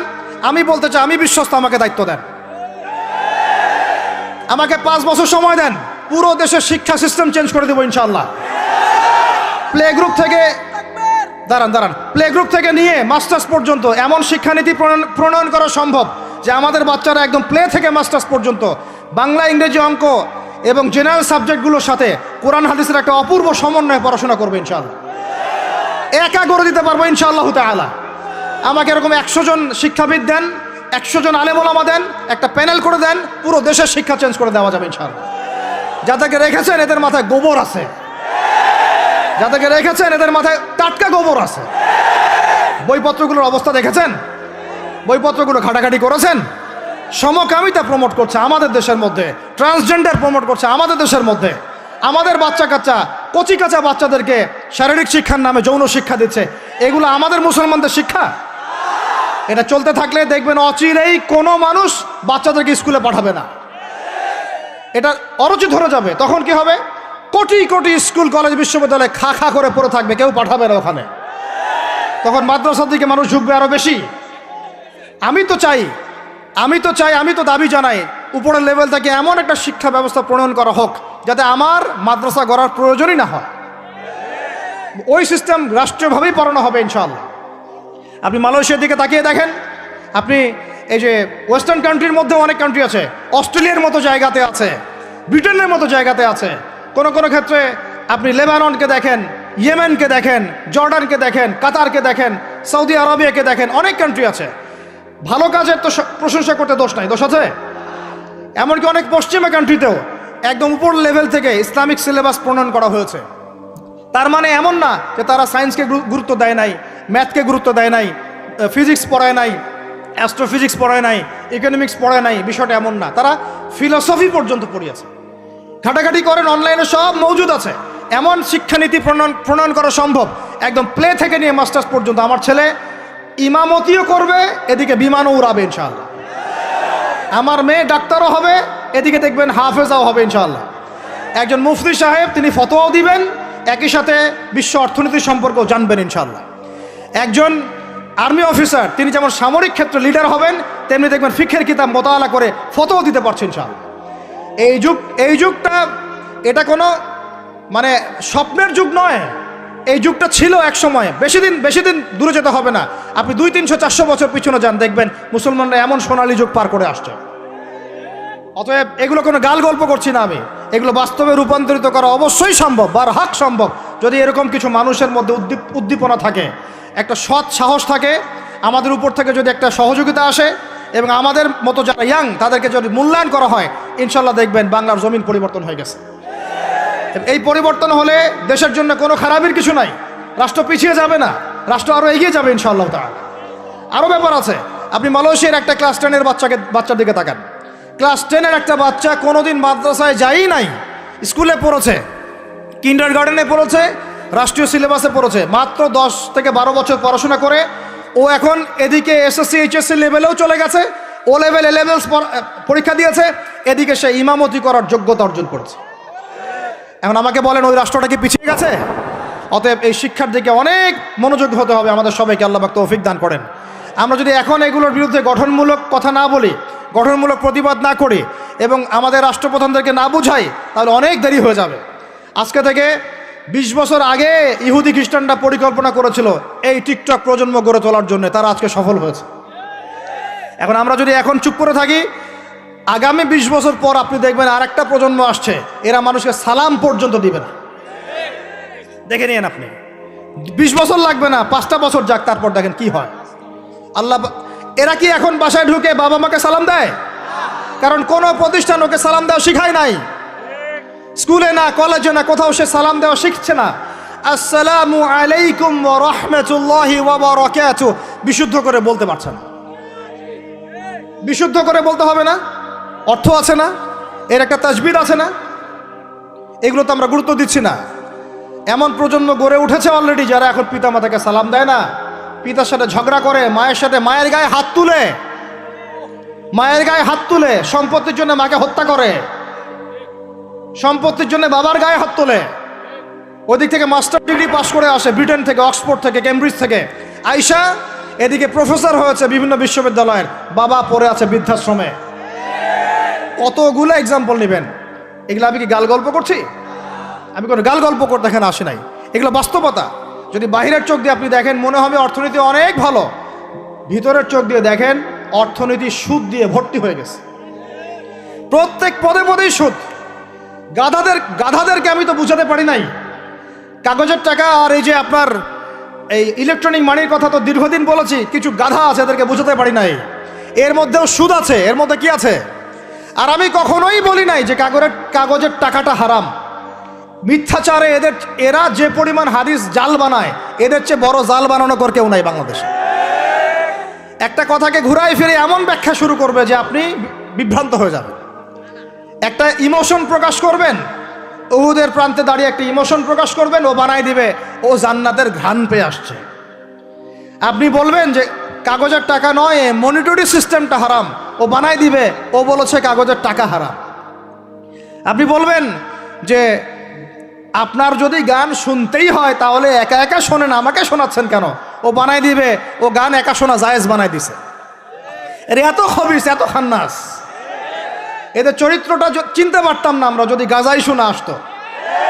আল্লাহর কসম, আমিও কিছু কিছু জায়গায় এদেরকে কোনো কোনো ক্ষেত্রে ভালো মনে করতাম। আল্লাহর কসম, গাজাই শোনা আসলে আমি বুঝতে পারতাম না এদের ভিতরে কত মোনাফেকি আছে।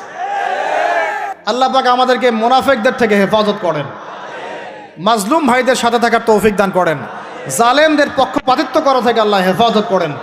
নির্লজ্জদেরকে দেখেছেন? নির্লজ্জরা এখনো বলেছে আইয়ুবী রাহিমাহুল্লাহর আকীদা ঠিক ছিল না। বলি নাউযুবিল্লাহ। আর আইয়ুবী রাহিমাহুল্লাহ যে ঘোড়ায় চড়ে জিহাদ করেছেন, ওই ঘোড়ার খুরের নিচে যে পরিমাণ মাটি ছিল, তোমার মতো হাজারটা মাতখালিকে ওই জায়গায় নিয়ে গেলেও তার সমপরিমাণ হবে না কখনো ইনশাআল্লাহ। আইয়ুবী রাহিমাহুল্লাহ যে তরোয়াল দিয়ে যুদ্ধ করেছেন, ওর 1 ফোঁটা রক্তের দাম তোমাকে বিক্রি করলে হবে না ইনশাআল্লাহ। তুমি তার আকীদা নিয়ে প্রশ্ন তোলো, নির্লজ্জ কোথাকার। একজন বলেছে ফিলিস্তিনিরা মাইর খাবে না কেন, ইহুদিদের সাথে থাকতে থাকতে নাকি ওদের মতোই হয়ে গেছে। নাউযুবিল্লাহ, আল্লাহ মাফ করেন, আল্লাহ হেফাজত করেন। একজন বলেছে যে হামাস ইহুদিদেরই হাতে তৈরি করা, বিচ্ছিন্ন হয়ে নাকি সন্ত্রাসী কর্মকাণ্ড করছে। বলার ভাষা নাই, আমি বলতে বলতে ক্লান্ত হয়ে গেছি, আর বলতে চাই না। বলার আমার রুচিও করে না, আর ভাষাও নেই। তবে এতটুকু আপনাদেরকে আমি আশ্বস্ত করতে চাই, ইনশাআল্লাহ তাআলা বাংলাদেশের হকপন্থী ওলামায়ে কেরামদের যে জামা আছে, কওমি ঘরানার ওলামায়ে কেরামদের যে হকপন্থী ওলামায়ে কেরামদের জামা আছে, প্রত্যেক বই, প্রত্যেক মেম্বার, প্রত্যেক আলোচনায় তারা আল আকসা ইস্যুটাকে জীবিত রাখবে ইনশাআল্লাহ। এটাকে আমরা জীবিত রাখবো ইনশাআল্লাহ। ওরা এটাকে ভুলিয়ে দিতে চাচ্ছে, এই জন্য নতুন নতুন ইস্যু তৈরি করার চেষ্টা করছে। খবরদার, আপনারা এই ইস্যুতে পা দিবেন না। আপনাদেরকে ভিতরে চোখ খুলতে হবে এবং মূল গন্তব্য চিনতে হবে। আল্লাহ রাব্বুল আলামিন আমাদের সবাইকে ভিতরে চোখ দিয়ে এই বিশ্বকে দেখার তৌফিক দান করেন। বিশ্ব অর্থনীতিকে দেখবেন, ভিতরে চোখ দিয়ে দেখবেন। ইলেকট্রনিক মানির মধ্যেও সুদ আছে, কাগজের টাকার ভিতরেও সুদ ঢুকেছে। সামনে আসবে বিটকয়েন্স, যেটা অলরেডি চলে আসছে। আরেকটা আসবে, সেটা হলো ক্যাশলেস সোসাইটি। কি বললাম বলেন? বলদ বলবে যে ভবিষ্যৎবাণী করে গেল, আহলুল বলদ ওয়াল কিরদা, আহলুল হিমার ওয়াল কিরদা। তো এরা ভবিষ্যৎবাণী করে গেল। আরে বর্তমান সম্পর্কে তুমি খবর রাখো না বলেই তো বর্তমানকে ভবিষ্যৎ মনে হয় তোমার। এটা বহু কান্ট্রিতে অলরেডি চালু হয়ে গেছে।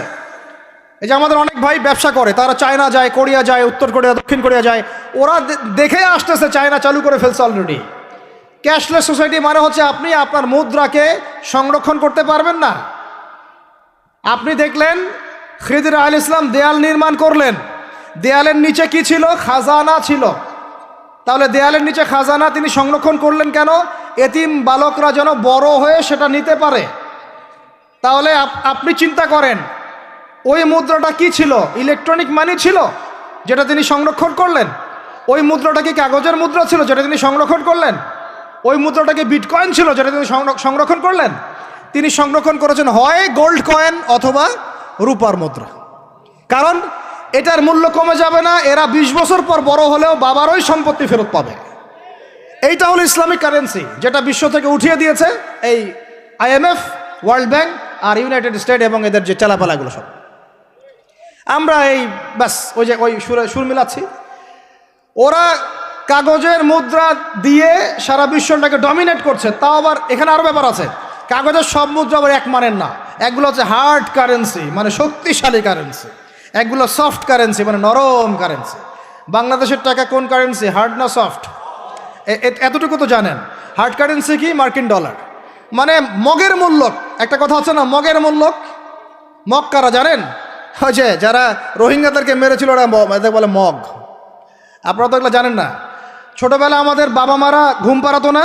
খোকা ঘুমালো, পাড়া জুড়ালো, বর্গি এলো দেশে, মনে আছে? বুলবুলিতে ধান খেয়েছে, কি বলেন? তারপরে খাজনা দিব কিসে, মনে আছে? ধান ফুড়ালো, পান ফুড়ালো, কি জানি খাজনার উপায় কি? আর কটা দিন সবর করো নাকি রসুন।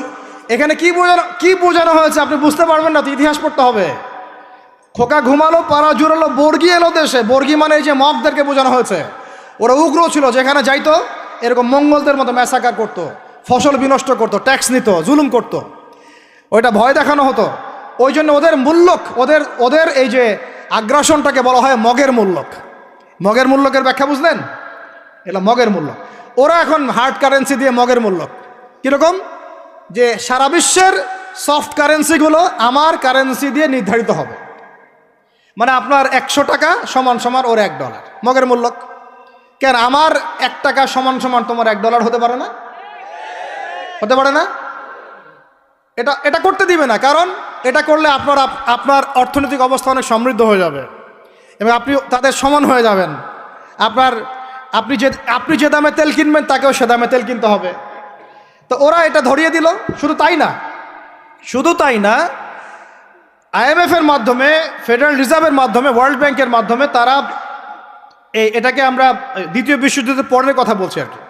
ওই সময় ব্রেটন উড কনফারেন্স হয়েছে, পরে দেখবেন। ব্রেটন উড কনফারেন্স হয়েছে, মার্কিন ডলারকে সারা বিশ্বের রুলিং মানে কারেন্সি হিসেবে ওরা নির্ধারণ করলো, মগের মূল্যক। এবং প্রত্যেকটা কারেন্সি এর আন্ডারে নিয়ন্ত্রিত হবে এবং টাকার মান, অন্যান্য মুদ্রার মান বাড়বে কমবে এর ভিত্তিতে, আপনার প্রবৃদ্ধির ভিত্তিতে নয়। এবং তার হাতে নিয়ন্ত্রণ থেকে যাবে। যদি আপনি বেশি বাড়াবাড়ি করেন, আপনার টাকার মান তারা কমাই দেবে। কয়দিন আগে ইলেকশনের আগে একটা শব্দ শুনেছিলেন অনলাইনে, স্যাংশন দিতে চাই, স্যাংশন, মনে আছে? হ্যাঁ, মনে আছে? কি জিনিস বুঝছেন আপনারা? কিছু ওটা বুঝেন নাই। অর্থনৈতিক নিষেধাজ্ঞা কিভাবে দিতে পারে? আপনার টাকার মান তারা কমাই দিবে। তখন 1 কেজি পেঁয়াজের দাম হবে 500 টাকা, 1 কেজি রসুনের দাম হবে 1000 টাকা, 1 ব্যারেল তেলের দাম হয়ে যাবে দেখবেন 10,000 20,000 টাকা। কিচ্ছু করতে পারবেন না। তুরস্কের মতো কান্ট্রি যখন ঘুরে দাঁড়ানোর চেষ্টা করছিল, ওদের লিরার মান তারা বাড়িয়ে দিল একদম, ওটা তো মনে হয় 12,000 পর্যন্ত চলে গেছে। ইনফ্লেশন বলি আমরা এটাকে, মুদ্রাস্ফীতি, ওটা প্রায় 12,000% পর্যন্ত বেড়ে গিয়েছিল, বলি নাউজুবিল্লাহ।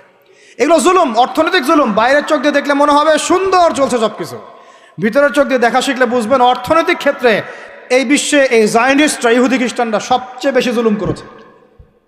আরও আছে, বলতে থাকলে সারা রাত যাবে। এরপরে তারা আরবদেরকে বুঝালো, ইয়া শাইখ, আরবদেরকে বুঝালো, হাবিবি, ইয়া হাবিবি, কাছে আসেন, শোনেন, আমরা আপনাদের কাছে তেল আছে, আপনারা তো তেল বয়কট করে দিয়েছেন, আর তেল ছাড়া তো আমাদের যুদ্ধ বিমান ফ্লাই করছে না। তেল কাদেরকে দিয়েছে আল্লাহ পাক? মিডল ইস্টে আরবকে দিয়েছে, ঠিক আছে। এখন হাবিবিকে বলা হচ্ছে যে আপনারা তো তেল বয়কট করে দিলেন।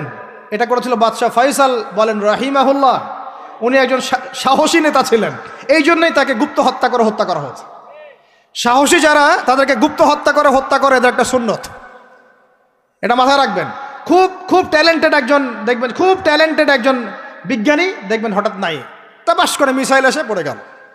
এমন সূক্ষ্ম স্নাইপার দূর থেকে 12,000 কিলোমিটার দূর থেকে মেরে দিলে আপনার কলিজার মধ্যে ফেলে গেল। এগুলো জেনে বুঝেই আমরা প্রতিদিন সকাল করি, সন্ধ্যা করি, আলহামদুলিল্লাহ। কারণ অ্যাটলিস্ট আপনাকে তো জানতে হবে, জেনে নেন, পরে আপনারা চিন্তা করবেন যে কিভাবে লাইফ লিড করবেন। ফাযাক্কির ইন্নামা আনতা মুযাক্কির, আপনি উপদেশ দিন, শুধু আপনি উপদেশ দাতা, লাস্তা আলাইহিম বিমুসাইতির। ফাযাক্কির ইন নাফাআতিয যিকরা সায়াযাক্কারু মান ইয়াখশা, যারা আল্লাহকে ভয় করে তারা ফিরে আসবে ইনশাআল্লাহ। তো যেটা বলছিলাম, বাদশা ফয়সাল একদম বয়কট করে দিলেন। এবার ওরা এসে বুঝাচ্ছে যে তেল ছাড়া তো আমাদের চলছে না, এদিকে ওদের ডলারের মান কমে যাচ্ছে, মুদ্রাস্ফীতি হচ্ছে, ইনফ্লেশন হচ্ছে। এখন তারা বোঝালো যে ঠিক আছে, একটা চুক্তি করা যাক।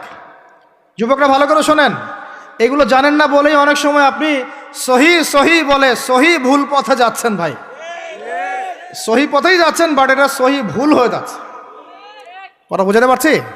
সহিহের আড়ালে একটা মারাত্মক জয়ীফ আর জাল আকীদা আছে, এটা আপনার সামনে সহি দিয়ে ঢেকে দেওয়া হয়েছে, বুঝতে পারতেছেন না। এই জায়গাটাকে ভালো করে বোঝেন। যখন উম্মর সাথে কেউ গাদ্দারি করে তখন সে সহি থাকে না। উম্মতের সাথে কেউ যদি গাদ্দারি করে তখন সে কি থাকে না? সহি থাকে না। এখন আসেন, আমি ধর্মতাত্ত্বিক কথা বলছি আগে।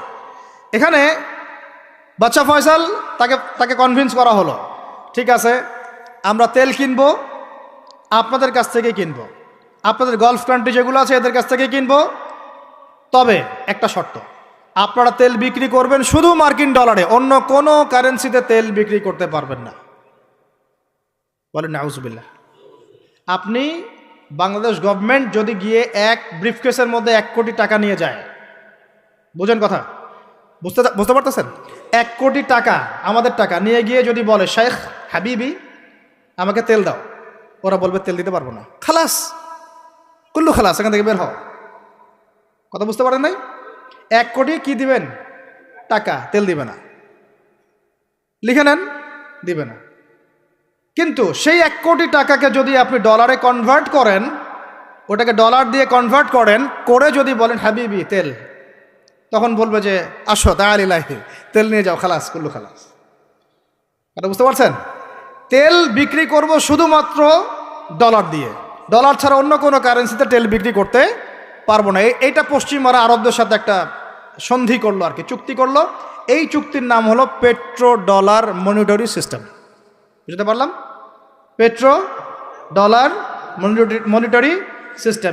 এর বদৌলতে আরবের মরুভূমি হয়ে গেল এখন একদম অট্টালিকার প্রাসাদ। বোঝা যায়? মরুভূমিগুলো হয়ে গেল কি অট্টালিকার প্রাসাদ, আর বাকি পুরো মুসলিম উম্মার উপর দেখেন কি দুরবস্থা নেমে আসছে। শুধু তাই না, ওই ডলার হলো একদম লিডার, কারেন্সির লিডার। এখন ওই ডলার তেলের মান নির্ধারণ করবে, আপনি টাকা দিয়ে করতে পারবেন। সারা বিশ্বের সবচেয়ে বড় অর্থনৈতিক জুলুম হচ্ছে এই পেট্রো ডলার মনিটরি সিস্টেম। এর চেয়ে বড় কোনো জুলুম হয়নি অর্থনৈতিক জীবনে।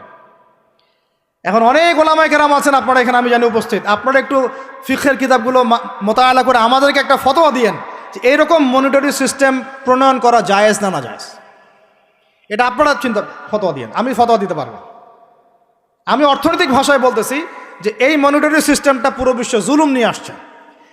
এখন আদতে এখন শোনেন, এই অংশটুকু শোনেন, তারপরে আমি শেষের দিকে চলে আসতেছি। আদতে এতে পশ্চিমাদের লাভ কি হয়েছে শোনেন। আমার কাছে এই যে ডলার, এটা আমি ছাপাই আমার দেশে, আমার কারখানায়। আমার খরচ হচ্ছে কাগজ, আমার খরচ হচ্ছে মেশিন, আমার খরচ হচ্ছে কালি। বোঝা যায়? বোঝা যাচ্ছে? আচ্ছা, এখন সেটা আমি বানালাম, ছাপালাম, গিয়ে আমি আরবকে দিলাম, তেল দাও। ওরা এই কাগজের টাকাটা নিল, নিয়ে রিজার্ভ করলো, করে মূল যে তেল, এই তেলটা মনে করেন তেল বা সোনা, তেল বা সোনা একই কথা, কারণ সোনার ফাংশন প্লে করছে এখন তেল। এখন তো যেহেতু গোল্ড দিনার নাই, দিরহাম নাই, এই তেলটা তারা নিয়ে ওদের দেশের আন্ডারগ্রাউন্ডে বাংকার আছে, গ্যালনকে গ্যালন তেল রিজার্ভ করতে থাকলো। এমনভাবে রিজার্ভ করতে থাকলো যে বিগত আগামী 30 বছর যদি বিশ্বে কোনো তেল নাও থাকে, ওরা চলতে পারবে, প্লেন উড়াইতে পারবে। ওদের মিলস বন্ধ হবে না, ফ্যাক্টরি বন্ধ হবে না, ওদের ইন্টারনেট সেকশন বন্ধ হবে না, বিদ্যুৎ বন্ধ হবে না, ওদের কোনো কিছুই বন্ধ হবে না, কোনো প্রযুক্তি বন্ধ হবে না। এত তেল তারা এখন রিজার্ভ করলো কি দিয়ে? ওর দেশে ছাপানো বিনামূল্যের ডলার দিয়ে।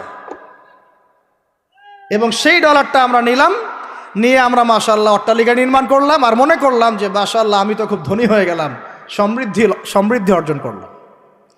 আদতে এখানে পশ্চিমাদের সবই লাভ। আমরা বলি না জালাও তাই কদু, আমরা বলি আম গেল সালাও গেল, তাই না? এখানে আমও তাদের, সালাও তাদের। আদতে আমাদের কিছু নাই। আপনারা হাসতেছেন, কিন্তু এইটা হচ্ছে সারা বিশ্বের সবচেয়ে বড় জুলুম। এখন আমরা তো থার্ড ওয়ার্ল্ডের কান্ট্রি, এটা হচ্ছে যারা বড় বড় ধনী রাষ্ট্র, ওদের অবস্থা হচ্ছে এই। আর আমরা যারা থার্ড ওয়ার্ল্ডের কান্ট্রি, উন্নত বিশ্বের দিকে এগিয়ে যাচ্ছে, আমরা যারা আস্তে আস্তে, যে পথে আমাদের দুর্নীতি বাধা, আমাদের এই যে নৈতিকতার অবক্ষয় বাধা, আমাদের মধ্যে আমানতহীনতা বাধা, এই বাধাগুলো আমাদেরকে আগাতে দিচ্ছে না। তা আমাদের অবস্থা কি হতে পারে তাহলে চিন্তা করেন। এখন আমরা এই জায়গায় আছি, এই জায়গায় বসে বসে আপনি মনে করছেন যে আপনি মাশাআল্লাহ খুব পাক্কা মুসল্লি, হালাল খাচ্ছেন, নামাজ পড়তেছেন, তাহাজ্জুদ গোজার, জান্নাত কিনে নিয়েছেন মাশাআল্লাহ। অথচ আপনার অর্থনীতি সুদভিত্তিক, এবং এই সুদভিত্তিক অর্থনীতির আন্ডারে থেকে কোনো বেসরকারি ব্যাংক পর্যন্ত 100% সুদমুক্ত সিস্টেম দিতে পারবে না। ফুল স্টপ, খালাস। আর এর উপরে আবার আছে ঘুষ, তার উপরে আবার আছে দুর্নীতি, তার উপরে আপনারা আবার মাপে কম দিচ্ছেন, তার উপরে আবার পণ্য মজুত করছেন, মার্কেটে ইচ্ছাকৃতভাবে প্রাইস বাড়ায় দিচ্ছেন, এই কাজগুলো করছেন। আমি শিক্ষিত একটা সমাজ পেয়েছি বলে কথাগুলো এভাবে মাহফিলে বললাম। এগুলো মাহফিলে কিন্তু আলোচনা হয় না। এগুলো কি মাহফিলে আলোচনা হয়? আমরা বিশ্বাস করি গাজীপুরের শহরের মানুষ, সব ঢাকার মানুষ, আপনারা সব বুঝেন, ইন্টেলেকচুয়াল অডিয়েন্স আছেন এখানে। এই কথাগুলো খোলামেলা বলার কারণেই ওদের দ্বারা পালিত কিছু তথাকথিত শায়েখ আমার উপর খুব ক্ষিপ্ত। এর আকীদা ঠিক না, এর মানহাজ ঠিক না, লেকচার শোনা যাবে না, ইত্যাদি ইত্যাদি। ঠিক আছে, আমারটা শোনার দরকার নেই, তোমাকে শুনতে কে বলছে? তোমার শোনার ইচ্ছা করে না, তুমি শুনিও না। যাদের শোনার ইচ্ছা তারা শুনবে ইনশাল্লাহ। আর তোমার মতো কিছু মুনাফিক না শুনলে আমার কিছু যায়ও আসে না ইনশাল্লাহ। মুমিনরা যারা, তারা শুনবে, বুঝবে, ইনশাল্লাহ ওরাই প্রজন্ম করবে ইনশাল্লাহ। আর আমাদের ভুল হতে পারে, ভুল হলে সেটা ওলামায়ে কেরাম সংশোধন করবেন। ওলামায়ে কেরাম যদি আমাদেরকে বলেন এটা ভুল হয়েছে, অবশ্যই মাথা পেতে নেব ইনশাল্লাহ। আমরা আলেম ওলামার বাইরে নই, ওলামায়ে মুহাক্কিকের বাইরে নই। তাহলে আপনাকে কি আমি ভিতরের চোখ দিয়ে পুরো বিশ্বের রাজনীতি বোঝাতে পেরেছি? পুরো বিশ্বের অর্থনীতি বোঝাতে পেরেছি? পুরো বিশ্বের শিক্ষাটাও বুঝেন এবার? আপনার কাছে মনে হচ্ছে পুরো বিশ্বের শিক্ষা খুব উন্নত, বাহ্যিকভাবে বস্তুবাদী ক্ষেত্রে উন্নত, মঙ্গলে যাচ্ছি, চাঁদে যাচ্ছি, স্যাটেলাইট পাঠাচ্ছি ইত্যাদি, তো এগুলো বস্তুবাদী উন্নতি। আদতে কি হচ্ছে দেখেন, নীতি নাই, শিক্ষা অর্জন করার পর নৈতিকতা নাই, চরিত্র নাই, সালাম কালাম নাই, ধর্মভীরুতা নাই, আমানতদারিতা নাই। একজন ডক্টর, সে মাশাআল্লাহ ডক্টর হয়েছে, হওয়ার পরে এখন সে দেখছি কসাই হয়ে গেল। তাহলে কোন শিক্ষাটার ঘাটতি হলো? নীতির, নৈতিকতার, ইসলামের ওই বুঝটা নাই, পরকালীন কনসেপ্ট নাই। একজন ইঞ্জিনিয়ার মাশাআল্লাহ, আপনি থিটা, সাইন থিটা, কস থিটার সব তো বুঝেন মাশাআল্লাহ। আপনি একজন আর্কিমিডিস থেকে শুরু করে পিথাগোরাস সব পড়ে ফেললেন, কিন্তু ইঞ্জিনিয়ার হয়েও তো আপনি চোর হলেন। তাহলে কোন শিক্ষার অভাব হলো বলেন? একটা মেয়েকে আপনি দেখছেন মাশাআল্লাহ এগিয়ে যাচ্ছে, বাপরে বাপ, ফেমিনিস্ট রেভলিউশন। আদতে ওর গায়ে এখন একটা গেঞ্জি, ওর গায়ে পায়ে একটা জিন্সের প্যান্ট, বাহিরের চলাফেরা দেখে তার অঙ্গ প্রত্যঙ্গ সব স্পষ্ট দেখা যাচ্ছে, সে স্পষ্ট বেপরদায় চলছে। একটা ছেলেকে আপনি দেখছেন বাহির থেকে পড়ে আসলো, এসে এখানে ট্রান্সজেন্ডার হয়ে গেল, লিঙ্গ পরিবর্তন করতেছে। ছেলেপেলেকে দেখছেন এখানে ডিগ্রি অর্জন করেছে, কিন্তু মাদক ছাড়তে পারছে না, মেয়েদের সাথে জেনা ছাড়তে পারছে না, সমকামিতা ছাড়তে পারছে না। শিক্ষার সংজ্ঞাটাই বা আসলে কি? তাহলে সংজ্ঞাটা কি? এডুকেশনের সংজ্ঞাটা কি আমাকে বলেন? শিক্ষার মূল সংজ্ঞাটা কি? আমরা কি এই বিশ্বের মূল শিক্ষা ব্যবস্থা কি মুসলমানরা গড়ে দেয় নাই? একটা বই কিনেন বাসায় গিয়ে, যে এই বিশ্বের 1000 সেরা আবিষ্কার, ওখানে দেখবেন সবগুলো মুসলমানদের নাম আছে না নাই? আপনি যে ল্যাপটপ চালাচ্ছেন, অ্যালগোরিদম কে দিয়েছে? হিন্দু ভাইরা দিয়েছে? খ্রিস্টান ভাইরা দিয়েছে? আমি বোঝানোর জন্য ভাই বলছি, বৌদ্ধ ভাইরা দিয়েছে? ইহুদিরা দিয়েছে? এরা দেয় নাই। কারা দিয়েছে? মুসলিমরা দিয়েছে। আপনি যে মেডিকেল সায়েন্সের কথা বলছেন, মূল জিনিসটা কে দিয়েছে? মুসলিমরা দিয়েছে। রক্ত সংবহন তন্ত্র কারা আবিষ্কার করেছে? মুসলিমরা। আপনি জাবির ইবনে হাইয়ানকে ছাড়া আপনি কেমিস্ট্রি পড়াতে পারবেন না। ইবনে রুশদ, ইবনে সিনাকে ছাড়া আপনি মেডিকেল সায়েন্স আগাতে পারবেন না। আপনি ইবনে রুশদ ছাড়া এই যে আমরা পাটিগণিত, বীজগণিত, জ্যামিতি, ত্রিকোণমিতি, পরিমিতি করে আপনি করতে পারবেন না। আমরা তো জেনারেল লাইন পড়েছি, আমাদের সাথে বসেন, এগুলো হয়তো সবাই আপনাকে বোঝাতে পারবে না। মূল জ্যোতির্বিদ্যায় যাচ্ছেন, আপনি অ্যাস্ট্রোনমিতে যাচ্ছেন, অনেক কিছু করছেন, আপনি মুসলিমদেরকে ছাড়া এক পা আগাতে পারবেন না। মূল ভিত্তিটা গড়ে দিয়েছে কারা? উমাইয়ারা, আব্বাসীয়রা, সেলজুকরা, উসমানীয়রা এবং 4 খলিফার সময়। এই সময়ে এই শিক্ষার মূল ভিত্তিটা দাঁড়িয়েছে। এই যে আমরা যে নাহু সরফের কিতাবগুলো পড়ি, আমাকে বলেন তো, নাহু সরফের কিতাব রাসূলের যুগে ছিল? বলেন, ছিল না। কোন খলিফার সময় থেকে এগুলো সারা বিশ্বে ছড়িয়ে গেল? নাম জানেন? আলী ইবনে আবি তালেব। কি নাম? আলী ইবনে আবি তালেব। আরবি ব্যাকরণের পুরো ভিত্তি দিয়ে দিয়েছেন তিনি, লুগা দিয়ে দিয়েছেন, কায়দাগুলো দিয়ে দিয়েছেন। এখন সারা বিশ্বের মানুষ আরবি পড়ছে, আরবি বুঝতে পারছে, ব্যাকরণ বুঝতে পারছে, কোরআন নিয়ে গবেষণা করতে পারছে। প্রত্যেকটা সেক্টর, ধর্মীয় অঙ্গন বলেন, অর্থনীতি বলেন, জ্যোতির্বিদ্যা বলেন, কেমিস্ট্রি, ফিজিক্স, যাই বলেন, মুসলমানদের কাছে আগাতে পারবেন না। তাহলে আমরা যে যুগে ছিলাম সেইখানে কি ফিরে আসা যাবে না? সম্ভব না। তাহলে প্রয়োজন কিসের? প্রয়োজনটা হচ্ছে, আমি জেনারেল শিক্ষার বিরোধী নই, কোশ্চিনকালেও নয়। জেনারেল শিক্ষা থাকবে, ইংরেজির প্রয়োজন আছে, বাংলা অবশ্যই প্রয়োজন আছে, মুক্তিযুদ্ধ সংস্কৃতি আমরা জানবো, শিখব, চেতনা ধারণ করব, সব ঠিক আছে। আমরা সমাজবিজ্ঞান পড়ব, দর্শন পড়ব, সায়েন্স পড়ব, আর্টস পড়ব, কমার্স পড়ব, সব ঠিক আছে ভাই। মেডিকেল সায়েন্স পড়েন, ইঞ্জিনিয়ারিং পড়েন, কিন্তু কোরআন বাদ দিয়ে নয়, হাদিস বাদ দিয়ে নয়, আকিদা বাদ দিয়ে নয়, সিরাত বাদ দিয়ে নয়, ফিকহ বাদ দিয়ে নয়। রাজি আছেন ইনশাআল্লাহ? এখন আমাকে বলেন, এর উপায় কি? এর আসল উপায় কি? এখন এটা কি আপনি চাইলেই প্রতিষ্ঠা করতে পারবেন? আমার ক্ষুদ্র জ্ঞানে আমার কাছে 3টা উপায় মনে হয়। কয়টা উপায় ভাই? এক নাম্বারটাই সবচেয়ে সেরা উপায় এবং সবচেয়ে কঠিন উপায় এবং একই সাথে সবচেয়ে ইফেক্টিভ উপায়। এটা যদি করা যায় তাহলে আর 2-3-এর প্রয়োজন হবে না। সেটা হলো, জাস্ট যদি আমাদের ঊর্ধ্বতন কর্তৃপক্ষ, আমাদের শিক্ষা মন্ত্রণালয়, আমাদের গভর্নমেন্ট, আমাদের প্রশাসন, আমাদের সরকার, তারা যদি একটা টেবিলে বসে ওলামায়ে কেরামদেরকে নিয়ে বসে, প্রতিভাবান ইয়াংদেরকে নিয়েও বসে, শিক্ষা নিয়ে যাদের অবদান আছে তাদেরকে নিয়ে বসে যদি একটা শিক্ষানীতি প্রণয়ন করে, যে না, আমাদের দেশটা মুসলিম কান্ট্রি, বেশিরভাগ মানুষই মুসলমান জনগণ, মুসলমান যুবক, মুসলমান যুবতী, মুসলমান শিশু কিশোর বেশিরভাগই মুসলিম, অ্যাজ এ ডেমোক্রেটিক সিস্টেম এখানে বেশিরভাগই মুসলিম, তাহলে তাদের স্বার্থ বিবেচনা করে আমরা একটা শিক্ষানীতি প্রণয়ন করি না কেন? একটা শিক্ষানীতি প্রণয়ন করি যেখানে প্লে গ্রুপ থেকে শুরু করে মাস্টার্স পর্যন্ত আমরা মাশাআল্লাহ 2টা শিক্ষাকে সমন্বয় করে দেবো ইনশাআল্লাহ। এই সমন্বয়টা করলে আমার ছেলে বললাম তো 2 দিকেই ইনশাআল্লাহ এক্সপার্ট হবে। আমাদেরকে আলাদা করে কোনো প্রতিষ্ঠান খুলতেও হবে না। এটা কি করা যায় না? এটা যদি করা যায় তাহলে আমাদেরকে আলাদা করে কোনো মাদ্রাসাও খুলতে হচ্ছে না এখন, বরং যা আছে এটা দিয়ে যথেষ্ট, যা আছে এটা দিয়ে যথেষ্ট। আর সুন্দর নীতি থাকবে, সিলেবাস করে দেওয়া হবে, দেখবেন সবাই একই ভাষায় কথা বলছে, একই শিক্ষা শিক্ষিত হচ্ছে। একটা লেভেল পর্যন্ত অ্যাটলিস্ট মানুষ নৈতিক শিক্ষা পাবে, ইসলামী শিক্ষা পাবে। পরবর্তীতে গিয়ে ফ্যাকাল্টি আলাদা হয়ে যাবে, তারা কেউ ইঞ্জিনিয়ার, কেউ ডক্টর ইত্যাদি ইত্যাদি হতে পারে। এটা যদি আমাকে বলেন, আমাকে 5টা বছর সময় দেন, 5 বছর সময় দেন, যদি মূল্যায়ন করেন, আমি ইউসুফ আলাইহিস সালামের মতো বলতে বাধ্য হচ্ছি এখন, কারণ আমি এটা দেখে অনেক ব্যথিত হচ্ছে।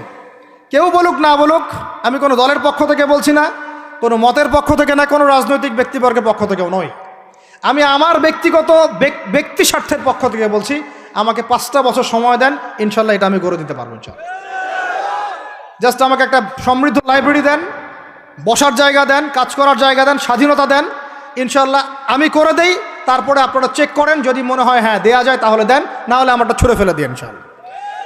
পরে প্রয়োজনে ওটা আমি একা একা আমার একটা ইউনিভার্সিটি বানাই, সেখানে পড়াবো ইনশাল্লাহ। এটা 1 নাম্বার অপশন। 2, যদি এটা না করা হয়, আর এটা না করার সম্ভাবনাও আছে, কারণ আমি বলছি পুরো বিশ্ব আমরা নিয়ন্ত্রণ করি না, আমরা নিয়ন্ত্রিত। আমরা কি নিয়ন্ত্রিত?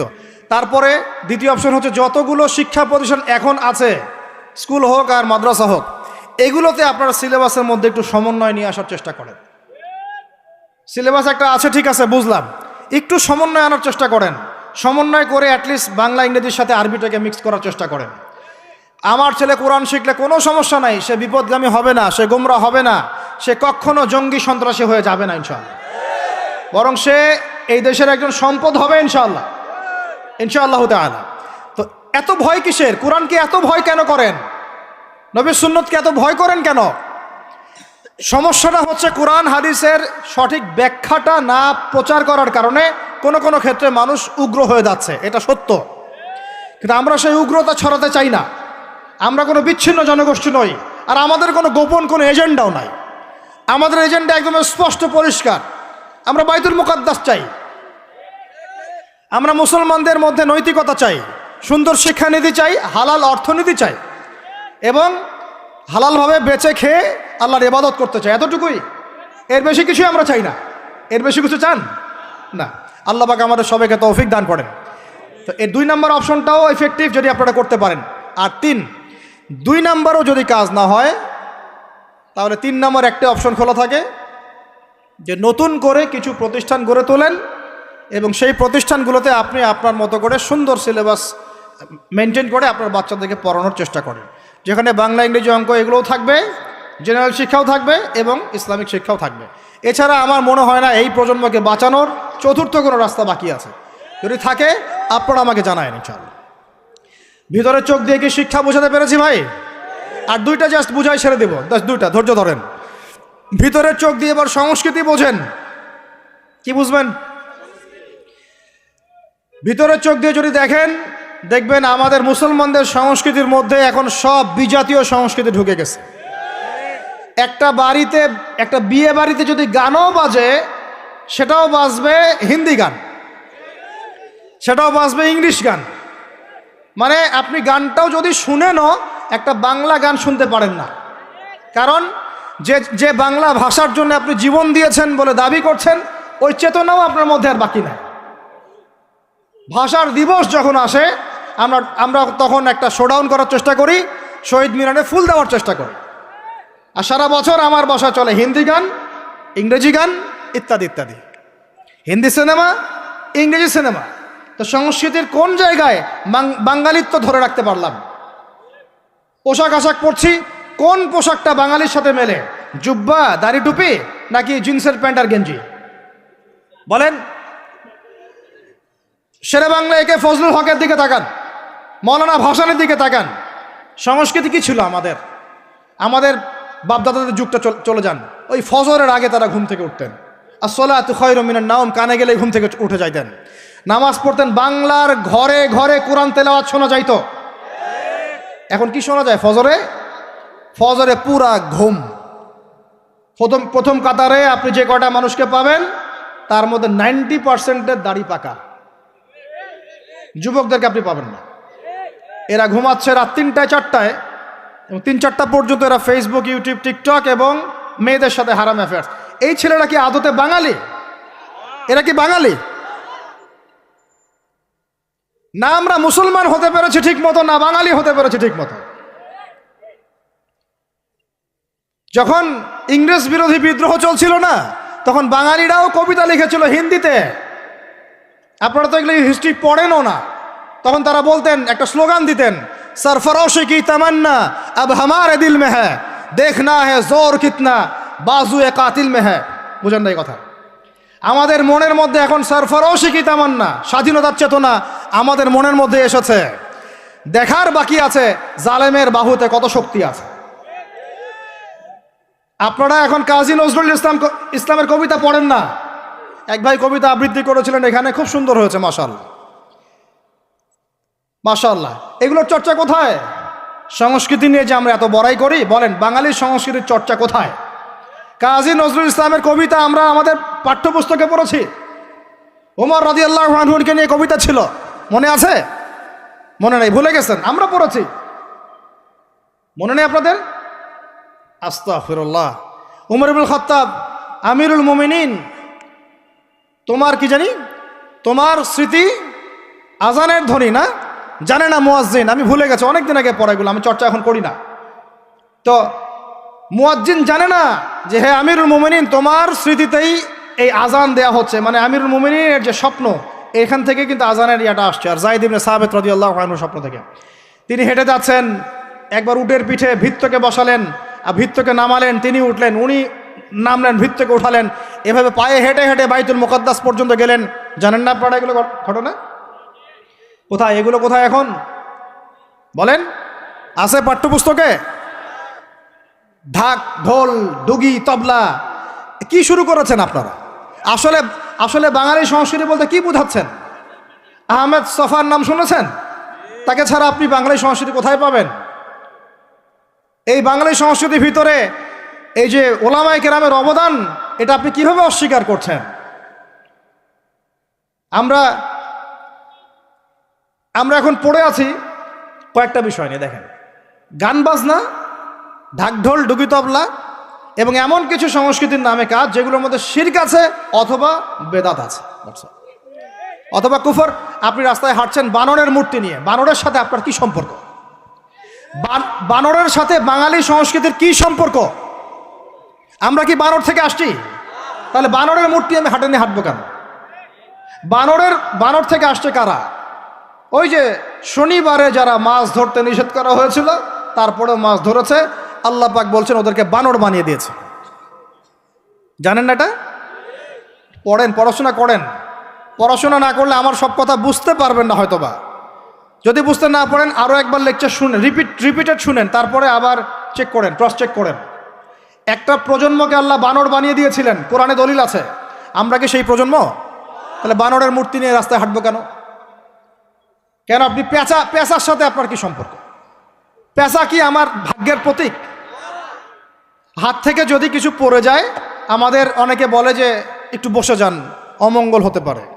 চিরুনি পড়ে গেলে বলে যে মেহমান আসতে পারে। বিড়াল সামন দিয়ে চলে গেলে বলে একটু বসে যায়, অমঙ্গল হতে পারে। ইসলাম কি বলছে জানেন? যখনই মনের মধ্যে কোনো কুলক্ষণ আসবে, আপনি পড়বেন, আমার সাথে বলেন, আপনি পড়বেন আল্লাহুম্মা লা খায়রা ইল্লা খায়রুক ওয়ালা আল্লাহুম্মা লা তায়রা ইল্লা তায়রুক ওয়ালা খায়রা ইল্লা খায়রুক ওয়ালা ইলাহা গায়রুক। মানে আল্লাহ, আপনার দেয়া কল্যাণ ছাড়া কোনো কল্যাণ নাই, আপনার দেয়া অকল্যাণ ছাড়া কোনো অকল্যাণও নাই, আপনি ছাড়া কোনো ইলাহ নাই। এই হলো মুসলমানের আকীদা। তো এখানে পেঁচার সাথে আপনার সংস্কৃতি কি সম্পর্ক? পেঁচা অমঙ্গলের লক্ষণ। তো এগুলো কি শুরু করেছি আমরা? যে কোনো একটা বিষয় নিয়ে যদি আলোচনা করতে চান, আসেন, বসেন, আমরা বসি, আলোচনা করি, সমাধানের পথ খুঁজি, প্রতিভাকে মূল্যায়ন করেন। ইউসুফ আলাইহিস সালাম বলেছিলেন যে আমি বিশ্বস্ত আস্থাভাজন, আমাকে এই খাজানার দায়িত্ব দেন। কে বলেছিল? ইউসুফ আলাইহিস সালাম। কখনো কখনো দায়িত্ব চেয়ে নেওয়া জায়েজ, যখন দেখবেন দায়িত্ব নেয়ার যোগ্য কোনো মানুষ নাই। কিন্তু যে পদ্ধতিতে এখন মানুষ দায়িত্ব চাচ্ছে, ওই পদ্ধতি তো ইসলাম সমর্থন করছে না। এখানে আপনি একজন ট্রান্সজেন্ডারকে দেখছেন মানুষের ঘরে ঘরে গিয়ে ভোট চাচ্ছে, একজন হিজড়াকে দেখছেন মানুষের ঘরে ঘরে গিয়ে ভোট চাচ্ছে, নারী থেকে পুরুষ হচ্ছে, পুরুষ থেকে নারী হচ্ছে, তাও আবার ভাই ওইদিকেই। নিজেরও লজ্জা লাগতেছে, কারণ আমি আবার উত্তরবঙ্গের মানুষ। তো এখন কথা হচ্ছে যে এইটা তো সিস্টেম না, প্রতিভাকে মূল্যায়ন করতে হবে। আপনাদেরকে আল্লাহ পাক তৌফিক দান করেন। বলেন আমিন। এখন কথা হচ্ছে সংস্কৃতি যদি আপনি ভিতরে চোখ দিয়ে দেখেন, দেখবেন টপ টু বটম আপনি ইহুদি খ্রিস্টানদের সংস্কৃতি ফলো করছেন। আপনার খাওয়া, আপনার রুচি, আপনার অভ্যাস, আপনার পছন্দ, আপনার বিয়ের অনুষ্ঠান, আপনার জন্মদিন, আপনার মায়ের ওই কি বার্ষিকী, বাবার ওই বার্ষিকী, যা যা করতেছেন সব কিছু কার অনুসরণ করতেছেন আপনারা? ইহুদি খ্রিস্টানদের। একটা ভবন উদ্বোধন করবেন, খুচুত করে একটা ফিতা কাটলেন, কাইটটা মাশাআল্লাহ পায়রা আপনি উড়াই দিলেন, তো এই পাখি কি আমার কল্যাণ নিয়ে আসবে? হ্যাঁ, এই পায়রা আমার কল্যাণ নিয়ে আসতে পারে?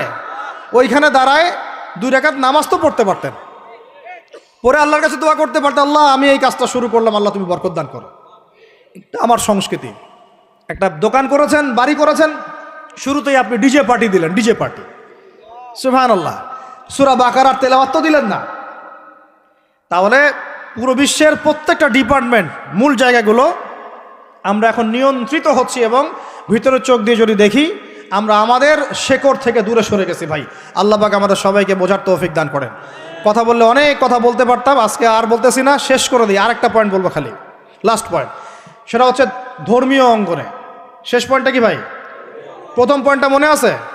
ভিতরে চোখ দিয়ে দেখবেন পুরো বিশ্বের ভূ রাজনীতি, ভিতরে চোখ দিয়ে দেখবেন পুরো বিশ্বের অর্থনীতি, ভিতরে চোখ দিয়ে দেখবেন পুরো বিশ্বের কি শিক্ষানীতি, ভিতরে চোখ দিয়ে দেখবেন পুরো বিশ্বের সংস্কৃতি। সারা দেশে খ্রিস্টান মিশনারিদের তৎপরতা বেড়েছে।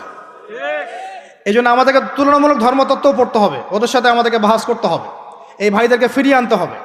অনেকে টাকার কারণে উত্তরবঙ্গের দিকে, দক্ষিণবঙ্গে আপনার পাহাড়ি এলাকার দিকে এগুলোর তৎপরতা প্রচুর বেড়ে গেছে। আমরা তো মাশাআল্লাহ মিলাদ আর জিলাপি আর খোরমা আর কিয়াম নিয়ে দাঁড়িয়ে আছে। ভিতরে যে ইসলাম কোথায় চলে যাচ্ছে আমরা তো জানি না। আল্লাহ পাক আমাদেরকে বোঝার তৌফিক দান করেন। আরও বেড়েছে, ওই যে একটু আগে আপনারা আলোচনা করছিলেন কাদিয়ানি মতবাদ, এটা বাড়ছে, সুদী এনজিওর মতবাদ বাড়ছে। একজন আলেম বলেছিলেন বাংলাদেশের, যেদিন বাংলাদেশের 50% মানুষ খ্রিস্টান হয়ে যাবে, শিয়া হয়ে যাবে, কাদিয়ানি হয়ে যাবে, ওই দিন আপনাদের হুঁশ ফিরবে। আল্লাহ পাক আমাদেরকে ওই দিন আসার আগেই হুঁশে আসার তৌফিক দান করেন। সব ইখতিলাফি বিষয়গুলো ভুলে যান, মুমিনদের সাথে থাকেন, ওলামায়ে কেরামের জামায়াতের সাথে থাকেন, ছোটোখাটো বিষয় নিয়ে তর্ক করা বন্ধ করেন, ইস্যু পাগল হওয়া বন্ধ করেন, ডিভাইস আসক্তি বন্ধ করেন, এই শোডাউনগুলো বন্ধ করেন, মূল জায়গাগুলোয় কাজ করেন। সালাত, তাহাজ্জুদ, হালাল রিজিক, আদর্শ পরিবার গঠন, ঠিক আছে, দাওয়াতের মেহনত, সৎ কাজে আদেশ, অসৎ কাজে নিষেধ, এগুলোতে মনোযোগী হন। আল্লাহ পাক ইনশাআল্লাহ আমাদেরকে তৌফিক দান করবেন ইনশাআল্লাহ। কারণ আল্লাহ ওয়াদা করেছেন, ইন তানসুরুল্লাহ ইয়ানসুরুকুম, তোমরা আল্লাহকে সাহায্য করো, আল্লাহ তোমাদেরকে সাহায্য করবে ইনশাআল্লাহ। কিন্তু ওয়াইন তাতাওয়াল্লাহ, তোমরা যদি সাহায্য না করে মুখ ফিরে চলে যাও, তাহলে ইয়াস্তাবদিল কওমান গায়রাকুম, আল্লাহ পাক অন্য কওমকে তোমাদের জায়গায় নিয়ে আসবেন, তোমাদেরকে সরাই দিবেন। সুম্মা লা ইয়াকুনু আমসালাকুম, তারা তোমাদের মতো অপদার্থ হবে না। নাউযুবিল্লাহ। আমরা চাই আল্লাহ যেন আমাদেরকে সরিয়ে না দিয়ে আমাদের দ্বারাই খেদমত নেন। আল্লাহ পাক কবুল করেন। আমাদের এই পুরো প্রজন্মটাকে আল্লাহ পাক তওবা করে ফিরে আসার তৌফিক দান করেন। বিশ্বের বুকে ওমর রাদিয়াল্লাহু আনহুর সময় আমরা যেমন মাথা উঁচু করে বাঁচতাম, ওইভাবে বাঁচার তৌফিক দান করেন। এমন একটা জায়গায় পুরো জাতিকে নিয়ে যাওয়ার তৌফিক দান করেন যেন আমাদের ভয়ে ওরা থরথর করে কাঁপা শুরু করেন ইনশাআল্লাহ। এগুলো বললে অনেক কথা, বললে কথা অনেক দিকে চলে যায়। কথা হচ্ছে আমরা বিগত 70 বছরে আমরা একটা মিসাইল বানাতে পারি নাই এখন পর্যন্ত। কথা অনেক গভীর। আমাদেরকে ওরা ভয় করবে কিভাবে? এ বিশ্বে তো ঢাল তলোয়ার দিয়ে যুদ্ধ হয় না। ওয়াইদ্দু লাকুম মাস্তাতাতুম মিন কুওয়াতিন, সূরা আনফালের মধ্যে আল্লাহ পাক আয়াত নাযিল করেছেন, হে মুসলিমরা তোমরা শক্তি অর্জন করো, তোমরা শক্তি সামর্থ্য অর্জন করো। তুরহিবুনা বিহি আদুওয়াল্লাহি ওয়া আদুওয়াকুম, এই শক্তি দিয়ে তোমরা আল্লাহর দুশমনদেরকে ভয় দেখাবা। এটা কে বলেছেন? আল্লাহ বলেছেন। ওই শক্তি কই? তা আমরা আপোষে লড়াইয়ে পড়ে আছি, আঞ্চলিক রাজনীতি নিয়ে পড়ে আছি, ভাইয়ে ভাইয়ে মারামারি কাটাকাটি করছি, আমরা গীবত সমালোচনার রাজনীতি করছি, মূল শক্তিটা আমরা অর্জন করতে পারছি না। আল্লাহ পাক আমাদেরকে সেইটা বোঝার তৌফিক দান করেন। চিন্তা করবেন না, চিন্তা করবেন না, আমরা যদি করতে পারি আল্লাহ পাক আমাদের হাতেই বিজয় দিবেন ইনশাআল্লাহ। আর এটাও চিন্তা করবেন না, নিশ্চিত থাকেন যদি আমরা করতে না পারি আল্লাহ আমাদের একটাকেও জীবিত রাখবে না, একটাকেও না। আল্লাহ পাক সবগুলোকে সরাই দিবেন ইনশাআল্লাহ, দিয়ে এমন একটা প্রজন্ম নিয়ে আসবেন ওরা পারবে ইনশাআল্লাহ তাআলা।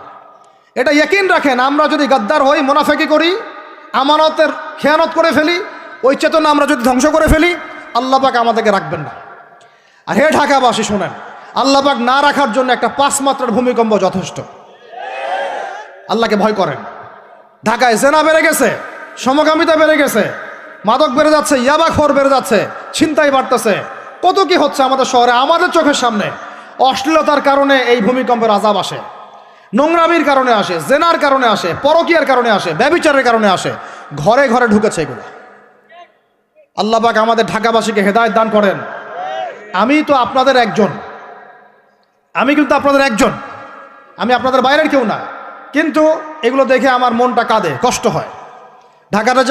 ঢাকা যেমন মসজিদের শহর, এই মসজিদের শহরের মধ্যে এরকম অন্যায় অবিচার ঘরে ঘরে কেমন করে ছড়িয়ে পড়ল, কেমন করে? একটা অপরাধ হয়েছে আমাদের, অপরাধটা হচ্ছে আমরা সৎ কাজে আদেশ করেছি, অসৎ কাজে সমানভাবে নিষেধ করি নাই। সৎ কাজে আদেশের সাথে এখন থেকে অসৎ কাজে নিষেধও করবেন। আল্লাহ পাক তৌফিক দান করেন। আল্লাহ পাক এই জজবা চেতনা আপনাদের সবার মধ্যে দান করেন, আমিন। আইন হাতে তুলে নেবেন না, কিন্তু অন্যায়ের প্রতিবাদ করবেন। অন্যায়ের কি করবেন? প্রতিবাদ করবেন। শেষ পয়েন্টটা বলি, ধর্মীয় অবস্থাটা কি? ভিতরে চোখ দিয়ে দেখেন। আপনার কাছে মনে হচ্ছে আমরা সবাই সংখ্যায় অনেক বেশি, কোটি কোটি মুসলমান, এত এত মুসলিম রাষ্ট্র, এত এত তেল, এত এত মিলিটারি পাওয়ার, ইত্যাদি ইত্যাদি, এত সংগঠন, অনেক কিছু, এত ধর্মীয় দল, এত আলেম ওলামা। বাস্তবিক অর্থে ভিতরের চোখ দিয়ে যদি আপনি দেখেন, দেখবেন যে আমরা সংখ্যায় বেশি হওয়ার সত্ত্বেও আপোষে অসংখ্য দলে বিভক্ত হয়ে গেছে। যতক্ষণ পর্যন্ত আমরা ইউনাইটেড হচ্ছি না, ধর্মতাত্ত্বিকভাবে একটা জায়গায় আসছি না, একটা জামাআ ফর্ম করছি না, একটা ইমারা কায়েম করছি না, এবং আমাদের মধ্যে একজন আমিরুল মুমিনিন নির্ধারণ করছি না, ততক্ষণ পর্যন্ত আপনি আল্লাহর রাস্তায় দিন ইকামত করতে পারবেন না। এটা আমাদের মূল সমস্যা, মূল গোড়ার সমস্যা। আর এই সমস্যাটাকে আম জনগণ কোনোভাবে উস্কে দিবেন না। আপনারা ওলামায়ে কেরামদের মধ্যে বিভক্তি বাড়াই দিবেন না, উস্কে দিবেন না, অনলাইন গরম করবেন না, চুপ করে থাকবেন। কিছু বলার যদি না থাকে চুপ করে থাকেন, তা বলার দরকার নাই। ওলামায়ে কেরামদেরকে একটা জায়গায় বসতে দেন। তারা যদি একটা জায়গায় বসে, একটা টেবিলে বসে, একে অপরের সাথে মোয়ানাকা করে, চা খায়, সালাম বিনিময় করে, ইনশাআল্লাহ দেখবেন ঐক্য হয়ে গেছে ইনশাআল্লাহ। এবং ওলামায়ে কেরামরা যখন আমাদের রাজনীতিবিদদের সাথে থাকবেন, একটা ঐক্যবদ্ধ শক্তি হবে, তখন দেখবেন রাষ্ট্র, অর্থনীতি, রাজনীতি এবং ধর্মতাত্ত্বিক সব দিক দিয়ে এগিয়ে যাবে ইনশাআল্লাহ। এই জিনিসটার ঘাটতি আছে আমাদের মধ্যে। আমরা অনেক সময় মনে করি ও পলিটিশিয়ানের সাথে আমার চলার দরকার নেই, ও তাগুত, ও কাফের, ও মোশরেক, ও এটা ওইটা। দেখেন, নবী করিম সাল্লাল্লাহু আলাইহি ওয়াসাল্লামকে সবচেয়ে বেশি সাপোর্ট করেছেন তার চাচা আবু তালেব। আবু তালেব মুসলমান হননি শেষ পর্যন্ত। তার বাসাতে তিনি থেকেছেন, বড় হয়েছেন, ব্যবসা করেছেন, চাচাকে কালিমা পড়াতে পারেন নাই, দ্বীনের পথে আনতে পারেন নাই। তাই বলে কি তিনি চাচার সঙ্গ ছেড়ে দিয়েছিলেন?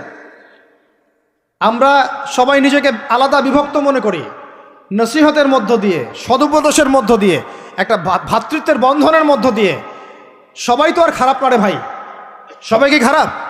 এখানে অনেক অসংখ্য ভালো মানুষ আছেন, প্রত্যেকটা সেক্টরে আছে। আপনার আমার চেয়ে বেশি ইমানদার আছে, আপনি জানেন না। প্রত্যেক ডিপার্টমেন্টে আপনার আমার চেয়ে বড় বড় ইমানদাররা আছে, কিন্তু পরিবেশ পরিস্থিতির কারণে হয়তোবা তারা তাদের ইমানটাকে জাহির করতে পারছে না। আমরা উগ্র হব না, তাদের প্রতি আমরা নসিহত করব, নরম হব, সবর করব, দাওয়াত দিব, এবং তাদেরকেও আমরা আমাদের একটা প্ল্যাটফর্মে আনার চেষ্টা করবো ইনশাআল্লাহ। এভাবে যখন আস্তে আস্তে মেহনতগুলো বাড়তে থাকবে, 10টা বছর দেখেন, 10টা বছর পরে দেখবেন চিত্র পাল্টে গেছে ইনশাআল্লাহ। তবে এই দায়িত্বটা কোনো বক্তার একার নয়, কোনো আলেমের একার নয়, কোনো এমপি সাহেবের একার নয়, মন্ত্রী সাহেবের একার নয়, কোনো সরকার প্রধানের একার নয়। এখানে আপনার আমার সবার ভূমিকা আছে। সবাই যার যার জায়গা থেকে যদি আমরা ভূমিকা পালন করতে ব্যর্থ হই, এগুলো স্বপ্ন থেকে যাবে, কোনোদিন বাস্তবায়ন করতে পারবেন না।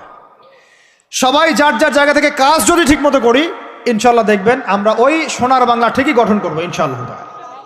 আল্লাহ পাক আমাদের সবাইকে ধর্মীয় অঙ্গনের ভেদাভেদটাকে দূর করার তৌফিক দান করেন। ধর্মীয় অঙ্গনের ভেদাভেদটা সবচেয়ে কালো হয়েছে আমাদের জন্য। ধার্মিকরা যদি একটা জায়গায় থাকতেন, তারা যদি সমাজের মধ্যে এরকম বিভিন্ন দলে দলে বিভক্ত হয়ে আলাদা আলাদা হয়ে না যেতেন, তাহলে দেখতেন আজকে থেকে 40 বছর আগেই বাংলার জমিনে দিন কায়েম হয়ে যেত। আল্লাহ রাব্বুল আলামিন আমাদেরকে ভিতরের চোখ জাগ্রত করার তৌফিক দান করেন। আর যারা স্পষ্ট মুশরিক, স্পষ্ট শিরিক করছে, স্পষ্ট বেদাতি এবং স্পষ্ট মুনাফিক, যারা জালেমের পক্ষ নেয়, ওদের সাথে ঐক্যের কোনো দরকার নাই। ওদেরকে ছাড়াই আমরা চলবো ইনশাল্লাহ। সময়ে ওদেরকে মিটিয়ে ফেলবে ইনশাল্লাহ। সময়ের স্রোতে ওরা ধুলার মতো উড়ে যাবে ইনশাল্লাহ, কিচ্ছু করতে পারবে না ইনশাল্লাহ। কারণ মুনাফিকদের সাথে ঐক্য হয় না। মুনাফিকদের সাথে কি ঐক্য হয়? মুনাফিকদের সাথে ঐক্য হয় না, মুশরিকদের সাথে ঐক্য হয় না। এবং যারা পাক্কা মুশরিক, পাক্কা বেদাতি, তাদের সাথে কিন্তু ঐক্য হয় না। তো এই জিনিসগুলো আমরা অ্যাভয়েড করে মুমিনদের জামাকে নিয়ে ঐক্যবদ্ধ হয়ে সামনের দিকে এগিয়ে যাবো ইনশাআল্লাহ। আল্লাহ পাক আমাদের সমস্ত ওলামায়ে কেরামদেরকে দীর্ঘ নেক হায়াত দারাজ করেন, তাদেরকে এক প্ল্যাটফর্মে বসার তৌফিক দান করেন। আলেম ওলামাদের সাথে আমাদের সরকার প্রধানদের একটা মৈত্রী এবং মিলবন্ধন আল্লাহ পাক দান করেন। উভয়ের ভুল বোঝাবুঝি আল্লাহ পাক দূর করে দেন। উভয়কে আল্লাহ পাক এক টেবিলে বসার তৌফিক দান করেন। আল্লাহ পাক উভয়কে নিয়ে একটা শক্তিশালী রাষ্ট্র গঠনের তৌফিক দান করেন ইনশাল্লাহ। দেখবেন যদি এভাবে আমরা কাজ করতে পারি। আর আমাদের তরুণদের দায়িত্ব কি? তরুণদের দায়িত্ব বড়রা যা বলবে ওইটা ফলো করে চল। আমাদের দায়িত্ব না যে আমরা নেতৃত্ব আসনটাতে খাপ করে কেড়ে নিয়ে বসবো, এটা আমাদের দায়িত্ব না। যদি আমরা যোগ্য হই, আল্লাহ পাক যদি কবুল করেন, আল্লাহই আপনাকে উঁচু জায়গায় নিয়ে যাবেন ইনশাআল্লাহ। আমরা খালি চোখ কান খোলা রেখে সত্য মিথ্যা পার্থক্য করব, আমাদের বড়দের সামনে এটাকে উপস্থাপন করব। তারা যদি মুনাসিব মনে করেন, আমাদেরকে তাদের জায়গায় নিয়ে যাবেন ইনশাআল্লাহ। এবং আমাদের কাজ হচ্ছে ইলম অর্জন করা, তাজকিয়া অর্জন করা, বেশি বেশি আমল করা এবং ওলামায়ে কেরামের সোহবতে থাকা। এবং এই জাতিটাকে নিজের একক জাতি মনে করা, আলাদা মনে না করা। আমরা সবাই মিলে এক জাতি, মনে রাখবেন, আমরা সবাই মিলে এক জাতি। সরকার, প্রশাসন, আমজনগণ, ওলামায়ে কেরাম, যুবক যুবতী, তরুণ তরুণী, আমাদের সন্তানরা, সবাই মিলে আমরা একটা মুসলিম জাতি। মনে থাকবেন ইনশাল্লাহ। বিভক্তির দিকে যাবেন না, ঐক্যবদ্ধ থাকেন, বিজয় আমাদের হবে ইনশাআল্লাহ। আল্লাহ রাব্বুল আলামিন আমাদের সবাইকে কথাগুলো বোঝার তৌফিক দান করেন। কিছু কথা যদি আমার ভুল হয়ে যায়, আল্লাহ যেন মাফ করে দেন। যেগুলো সঠিক সেগুলো আল্লাহ কবুল করেন এবং সেই অনুযায়ী আমাকে আমল করার তৌফিক দান করেন। আপনাদের সবাইকে আমল করার তৌফিক দান করেন। আল্লাহ পাক আমাদের সবাইকে বাইরের চোখের সাথে ভিতরের চোখ দিয়ে দেখার তৌফিক দান করেন। সূরা কাহাফের উপর আমল করার তৌফিক দান করেন। এই জালেম সভ্যতার যে জুলুম, এগুলো থেকে আল্লাহ পাক আমাদেরকে হেফাজত করেন। আল্লাহ পাক আমাদের প্রত্যেক স্তরের মানুষদেরকে হেদায়েত দান করেন এবং আমাদের হায়াতের রিজিক আল্লাহ বরকত দান করেন। খাস করে যারা নেতৃস্থানীয় ব্যক্তিবর্গ এবং ওলামায়ে কেরাম এবং দ্বীনের পথের রাহাবার, আলেম, ওলামা, মুজাহিদ, লেখক, কলামিস্ট ইত্যাদি, দায়ী আল্লাহ, তালেবে ইলম, আল্লাহ পাক তাদের হায়াতে বরকত দান করেন। আমিন।